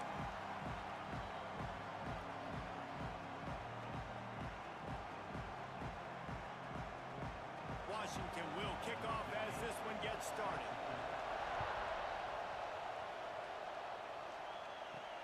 On the move from inside his 5. He was hoping for something a little more dynamic, but they get him on the ground at the 20. So the Nebraska Cornhuskers offense will go to work first.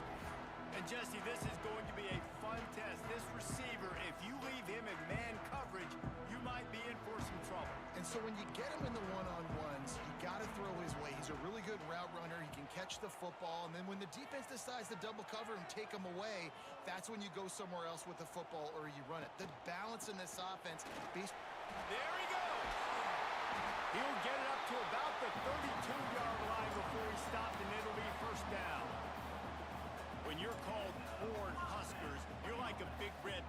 rushing machine, and you're going to get it done on the ground. Just going to chew up the ground yards. Just going to eat you up, play physical, be different. And that's what Nebraska fans want. Throw back to the old days, the glory days, and they want some of that here in this recent history. An explosive play in the running game as he's got the first down. Here's this offense with a fresh set of downs. Wants to go up top on first down. He's going to fire deep. Intercepted, and the first drive ends with a pick. And he's wrapped up after a solid return on the pick.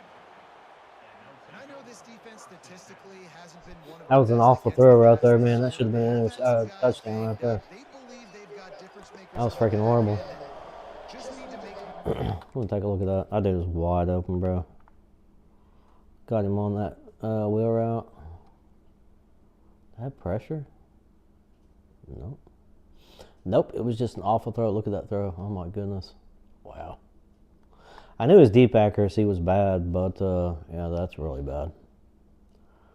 That's one of those things you got to get those freshman quarterbacks going. You know what I mean? If I had thrown 2 or 3 passes before that, he would have dotted it up. You know what I mean? It'd been a dot, but yeah, that was an awful throw. Looked like a running back throwing. That DB right there is one of those guys, and he does it here on the opening drive, getting a huge interception.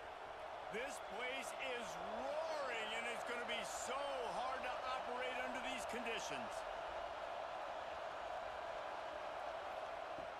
Off the play fake on first down to throw.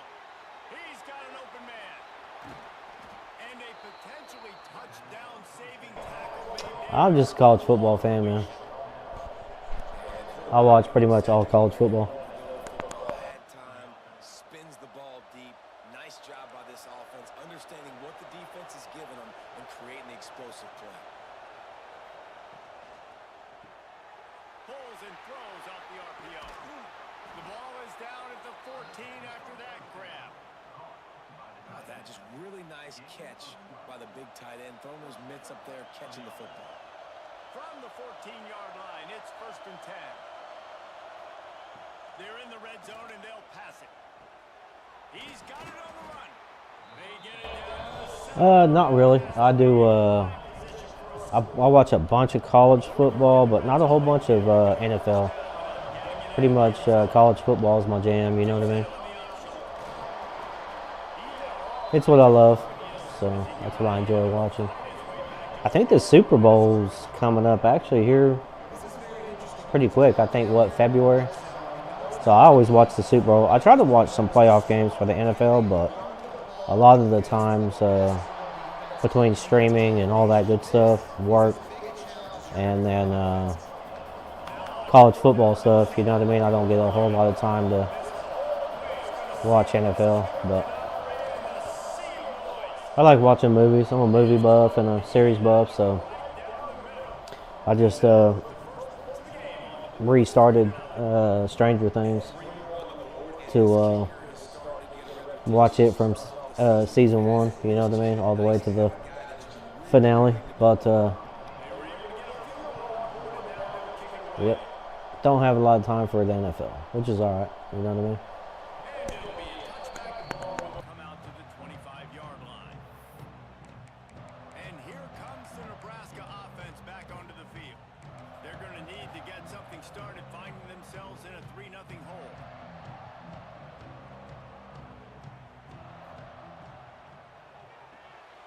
They'll run the RPO and throw it right. And the defense had that one well covered, just a short game there. This is no surprise to defenses anymore. Everybody throws wide receiver screens, and you could tell they were ready for it. They saw the quick game. They pounced on it, got the wide receiver on the ground. That's not the first time they've seen that route. Got it in the middle. It's Cortez.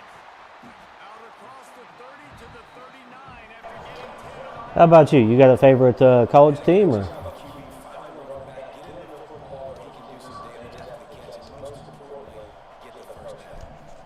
Or a favorite NFL team? 1st and 10. Looking to throw on first down. Finds his tight end. And they pick up just a few on that completion. The Huskers come to the line in the hurry up. Second down, they'll go to the air. Got out of trouble and throws. He's got him. He goes out of bounds right at midfield. Good job by the receiver there not to run into coverage, but to find a spot that the quarterback can throw him the ball. Yeah, on those types of routes, Reese, they say if you're looking, you're booking. So if that's man coverage, the receiver's staring at the quarterback all the way across the field. That time, the receiver didn't give the quarterback his eyes. Oh yeah, that's right. I think you told me about that before the college football playoffs, or before the national championship game. I think we talked about that. Miami did a really good job in that game, man. I thought Indiana was going to kind of start to take control of that game, but they really didn't. I mean, Miami did an excellent job, played really good defense. Miami's defensive line is really, really solid, very good, played really good. And the Huskers really need to keep this drive alive on third down. Got his man on the right. He'll be stopped about 2 yards short of a first down. So the offense is going to go for it on fourth down. He'll try to throw and pick up the first down. Big man has it. It's a first down and more. Good job running that route to get past the sticks because he got nothing after the catch.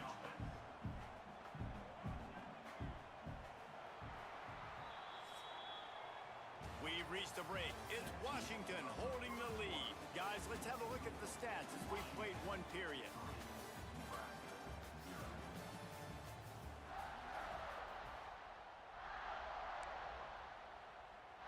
So first down here as they go back to work.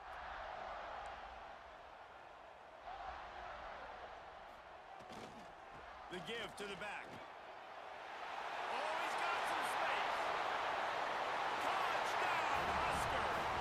Once he got a step, it was all over right to him. You know who's playing in the Super Bowl, or is the playoffs still going on? I think let's see, this the 23rd. I'm not sure if the playoffs are still going on or not. Up to add another. And the extra point is good, and it's a 4-point lead. So they put together a 9-play, 75-yard drive. Kickoff unit is out there again, and this crowd is feeling themselves after that last drive. And he'll just take a knee, and this drive will start at the 25. And Washington is ready to go back on the attack. They'll start this drive with a chance to regain the lead down 7-3.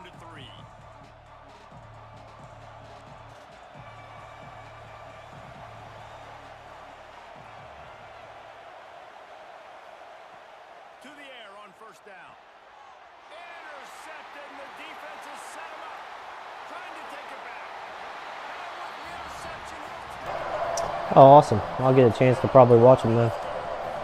Yeah, I'll flip that on, see what's going on with it, for sure.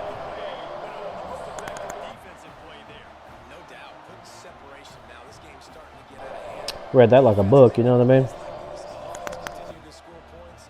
Hey, defense wins championships and apparently scores points.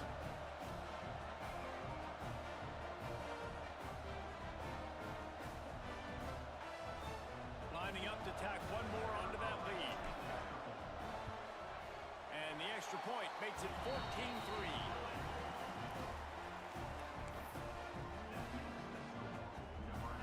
Kickoff unit on the field, and this defense will be called on to protect this lead.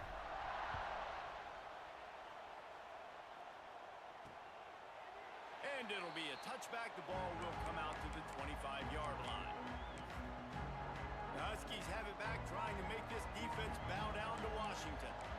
There's a little more urgency attached to this drive. They've only been able to put up a field goal and start this one down 14-3.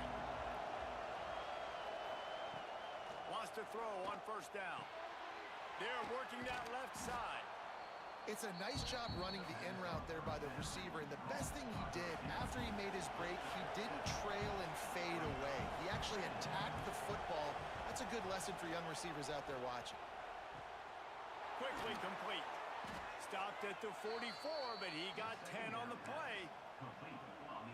And a play like that, that seems routine, but it only works if the quarterback can get the ball out on time and out in front of the wide receiver. That allows the receiver to keep separation from the defender, and the ball hits him in stride.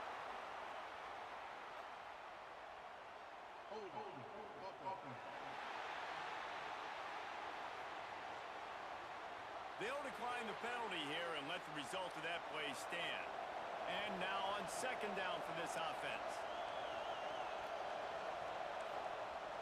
They'll run play action. Takes the easy throw in the flat. He is going nowhere. Stop at the line of scrimmage. Third down, and the Husker faithful getting loud, trying to make moving the change impossible. Shoots it to the left. Got him downfield. Bust through behind his pad. He'll go out of bounds right at the 30-yard line. A big play as this offense in business.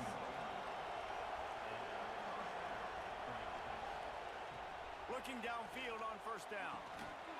And the physical play there forces the incompletion on first down. Well, the quarterback knew he wanted to go to his tight end on that play. He's a big physical target, but it was the hit on the play that forced the incompletion. They just keep firing. He's got his man, makes the grab. Guys in the backfield now, it's not just run the ball downhill anymore. You got to be versatile. I got to be able to trust you in the pass game, and I got to be able to throw you the football, and you can do that right there. I know you're going to catch it, and I can depend on you. Fires to the big fella. They'll mark him down right there, and that'll be enough for a Washington first down. Here's this offense with a fresh set of downs.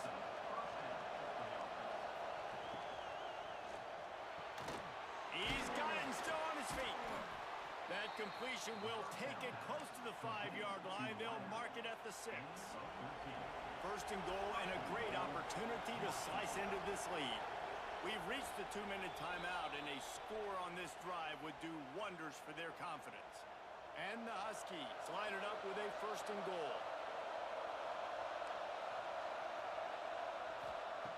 Looking to throw. Unleashes to the end zone. Touchdown, Washington. Grab the short pass to put the 6 on the board. Man, I tell you what, that passing touchdown, man, that should spark this whole team. Like, the comeback is more than on now. Like, they got the touchdown. They cut into the lead. You want to get a stop and go into the half, get all the juices, all the excitement, and be like, listen, the passing game's rolling. We got this. The comeback's in full effect. He'll bring it back from inside his 5. Didn't find any crease in that kickoff coverage, and he'll be stopped at the 17. First snap of this drive will come from their own 17.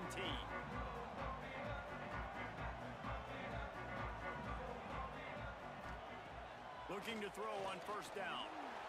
Trying to escape and get it himself. He's going to be able to pick up a few yards before the slide. The Cornhuskers in a good spot here with second and short. Wants to go up top. Going to take a shot at this DB. He's got it all right. And the tackle is made, but not before that completion gets him 30-plus. Well, this quarterback, I think, has earned the right to take shots here late in the first half. They've had a lot of success. They've got the lead. They're not going to play it safe. He's going to make good decisions, and when he has opportunities to throw strikes, he's going to hit those throws.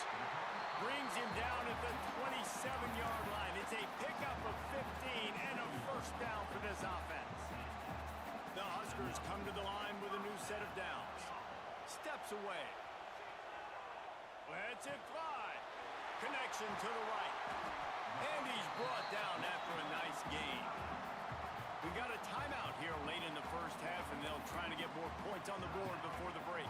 They use those back-to-back explosives to set them up first and goal. They'll try to get it in with the run. And the defense holds firm. No pickup at all on that play.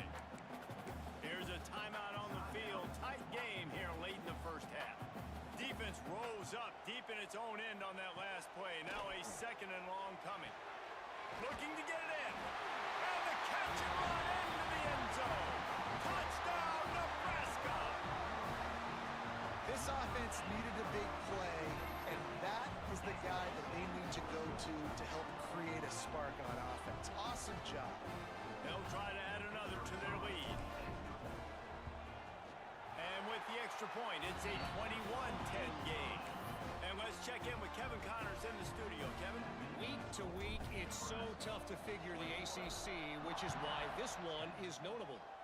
NC State is currently trailing in this one, but it feels like the tide may be turning. This Pac team has picked itself up before, and they are capable of it again today. It's a touchdown game. They're trailing by 7 to Boston College. Any major changes in this ACC standoff, you'll hear about them first from us, gentlemen. Thanks for the update on that one, Kevin. Let us know when it goes final. Line getting set on second down. Back to pass. Pocket breaking down. Quarterback feeling the pressure, and down he goes at the 22. IndyCar tempo as they head to the line for this third down play. Clock running. Looking to throw, and he needs a chunk play. Under fire. It's complete to the right. He gets it out to the 28-yard line. Not enough to pick up the first down. The defense going to stop the clock with a timeout. They want to make sure they have everybody on the same page. The Huskies will be forced to boot it away. This will be their first punt of the afternoon. Makes the catch, and now looking for just a little bit of daylight. The solid return there offsets some of the punt yardage and really sets up this offense nicely. The Cornhuskers ready to go back to work on offense. They reeled off a long touchdown drive the last time they had it. Much better field position this time around. They'll start this drive going to the air. Caught over the middle. It's Keller. And quarterback dropping back, understanding I'm getting zone coverage. All I got to do is be a little bit patient, manipulate that defense a little bit. My wide receiver runs that drag, and I get the first down. With the catch, it's Reinbold. They'll say he goes out of bounds, mark it at the 46. The offense sets up shop at the 46 on first down.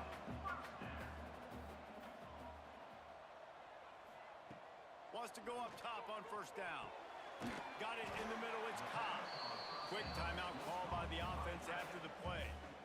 Look, you can't take away everything, right? So you give them that and rally and make a solid tackle. Yeah, and a lot of times in zone coverage, I like when I can get all the eyes on the quarterback. I like when I can see the routes and see him develop in the middle. And you could tell they had keys on the tight end. He wasn't going anywhere after he caught that football. Inside the 25, stopped at the 24. Clock will stop to move the chains. They'll use a timeout right before halftime. Maybe time for one or two more plays. And here comes the field goal unit. The kicker will try to punch one through from 41 yards away. It is good. And that lead grows even bigger. And then so many more times we're going to say, go for it, be aggressive. Nice to have a guy you can depend on, and you know you're putting 3 on the board. Nice kick, nice job. Oh, look at Mr. Hands taking the squibber inside the 30. They make the stop, and that is the end of the first half. That's going to wrap up the first half here, and now we join Kevin with the halftime update. Man, a lot of ways to describe those first 2 quarters in Lincoln, but let's just go with notable. We're just about ready to start the second half.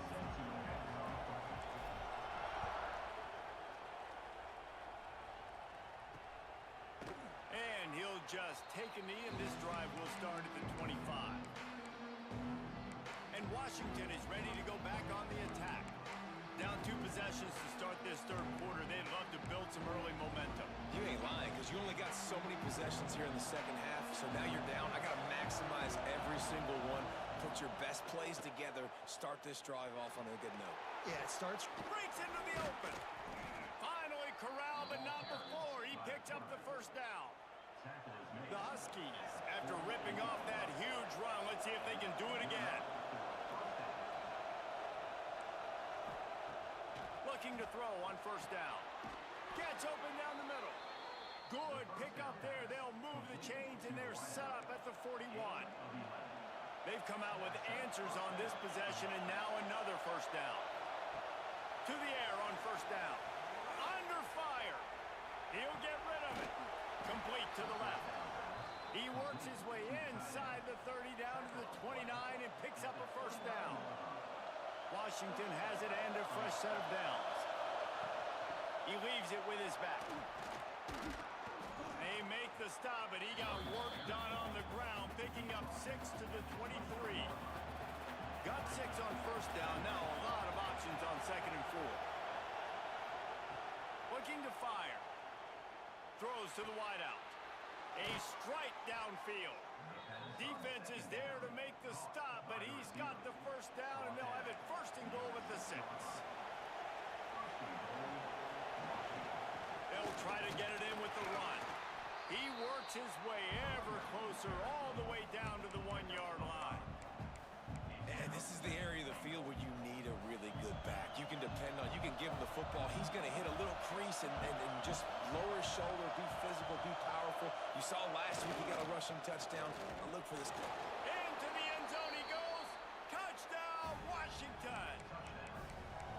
That trip to the end zone is 25th career touchdown. Man, he's been productive, just has a nose for the end zone. This dude's made big play after big play for his offenses, and that's 25 touchdowns, Palmer, on the ground for the big fella. Pretty impressive, too, when you consider when you get close to that end zone, the defense is expecting run, they're loading the box, and still this guy's been able to find his way in. 25, it's a nice number. And it'll come out to the 25, no attempt at a return. And here comes the Nebraska offense back onto the field. That lead has been sliced to 7, and now they'll try to put something together here. Quick strike complete. And a good job of coverage by that defense, just a short pickup. Offense gets set for second down. Wants to go up top. Makes the grab. They'll get the first down. It's spotted on the 49. Well, the defense did a nice job taking everything away down the field, but once the drag route was caught, they just couldn't rally to the ball carrier in time to make a tackle, and as a result, new set of downs. The RPO, it's complete. Didn't pick up a lot there, moved it forward just a few. Backed up now, here's second and long. He wants to throw it again. Extending the play. He's going to run it. Bounced out of bounds at the 43-yard line. Man, this defense has their hands full today because not only do they have to worry about the running backs and not only do they have to worry about the passing game, they've got to worry about this quarterback running the football because of plays like that. Not a huge explosive play, but he showed you the athleticism. He showed you he has the ability to hurt you with his legs. And the Huskers are moving quickly down the field. Wants to throw on first down. He throws one to the left. Takes a big stride inside the 10. Works his way to the 4-yard line, and they'll have it first and goal. And that is such an accurate throw. It's one thing to do it from the pocket when you have your feet set underneath you, but when you can get outside, off schedule, on the move. Touchdown, Husker! Quick strike for the Eagles. That's awesome, man. Heck yeah. How far into the season are you?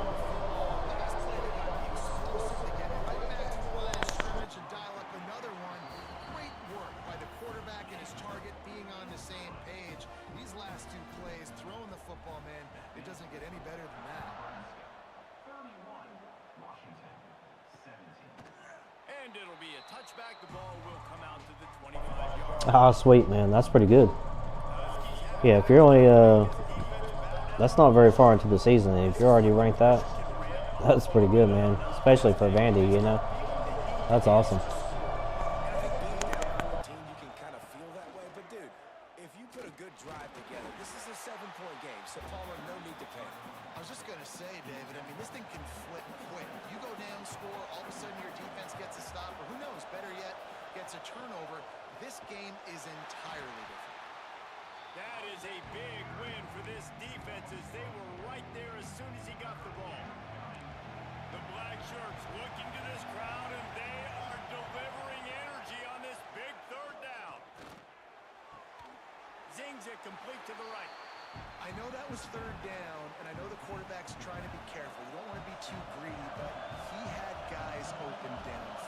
think if he had been a little bit more patient and been a little bit more willing to let the play develop, I think he could have converted that with a throw vertically down the field. Instead, he got lazy, checked it down to his running back, and now they're setting up fourth down. The Cornhuskers ready to go back to work on offense. But see what they have dialed up as this drive starts from the 29-yard line. They unleashed an aerial assault last time that took them right to the end zone, David. So, Reese, with that drive, I think you've accomplished... Oh, it's picked off, and boy, did this D need that. Good gain on the return, and this defense has set them up with a big play. And some defensive backs just have a way of finding the football, and he's starting to develop that. His third interception on the season just has a good feel for playing that spot in the back end. He's got the back in the middle. Hey, guys, this running back's not just catching checkdowns or swing routes. You can get him vertically down the field and let him go to work, especially when you get man coverage. Take advantage. And the Huskies can play this second down a lot of ways with just a few yards to go. Gives it on the option. And he was fortunate not to lose yardage on that play, able to wedge it back to the line of scrimmage. This has got to be disappointing if you're the offense, guys. You were expecting to have a lot of success running the ball, especially against this defense, which has struggled so much this season, but just nothing doing. They have not been good enough in the trenches so far. Defense in press coverage. We've reached the break. It's Nebraska holding the lead. And as we switch ends of the field, let's take a quick look at the national rankings.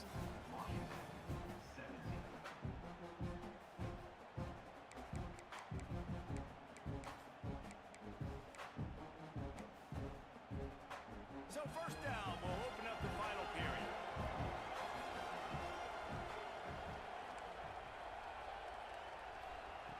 Looking downfield on first down. He's got it on the move. They'll get it down to the 8-yard line on that throw and catch, and the defense is backed up against the wall.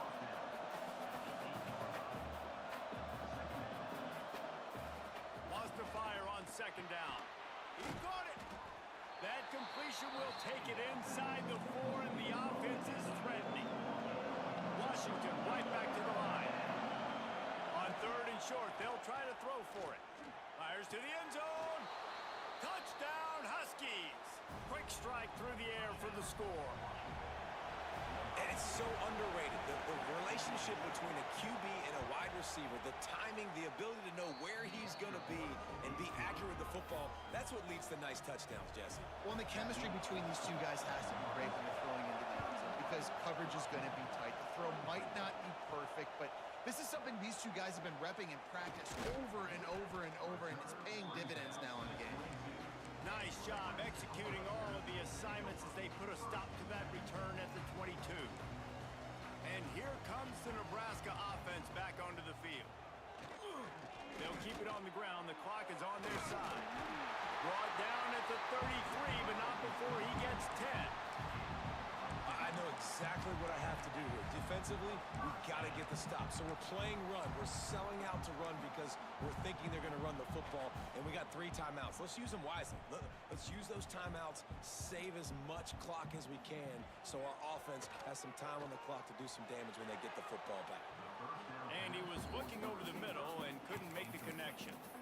Yeah, I don't know if the quarterback got confused on first down. He might have thought the defense was going to be in man coverage that time, but they were in zone. They fooled him and just didn't seem like he had his eyes in the right place, was forcing that ball to his intended target. The window way too small. The guy was not open, so that didn't have that chance to be complete. The Cornhuskers have it with a 1st and 10. Looking to throw on first down. Right on the money.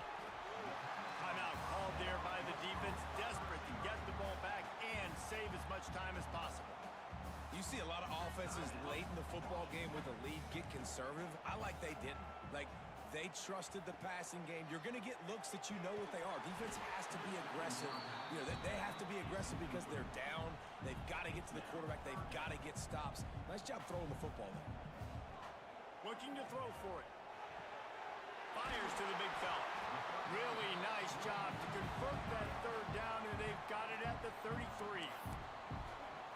Quick timeout called by the defense, stopping the save as much time as possible for their offense. Makes the grab on the left. This offense is not letting up, guys. They've got a lead here late, and they are still taking shots. They're still looking for explosive plays. This defense just has not had an answer here all game long. The clock winds down to the 2-minute timeout, and this offense will try to drain away the time and secure the victory. Now on second down.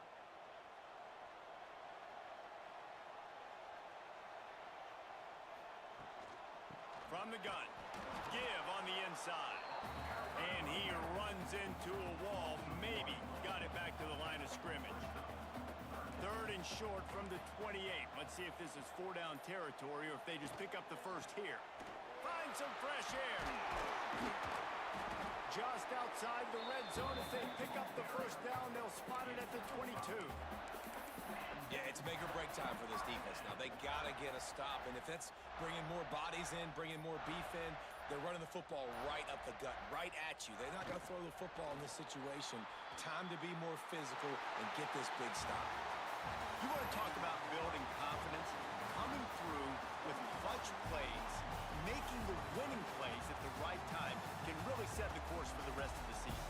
Yeah, Reese, maturity and experience matters. And this team has guys that have played a lot of snaps. They've seen a lot of looks, and they've lost close games like this in the past. That wasn't the case today, David. Too many guys out there making big-time plays. And I think belief is what you build. That confidence, you know you're going to win. You don't think you're going to win. You know you're going to make that play in the big moment that continues to build.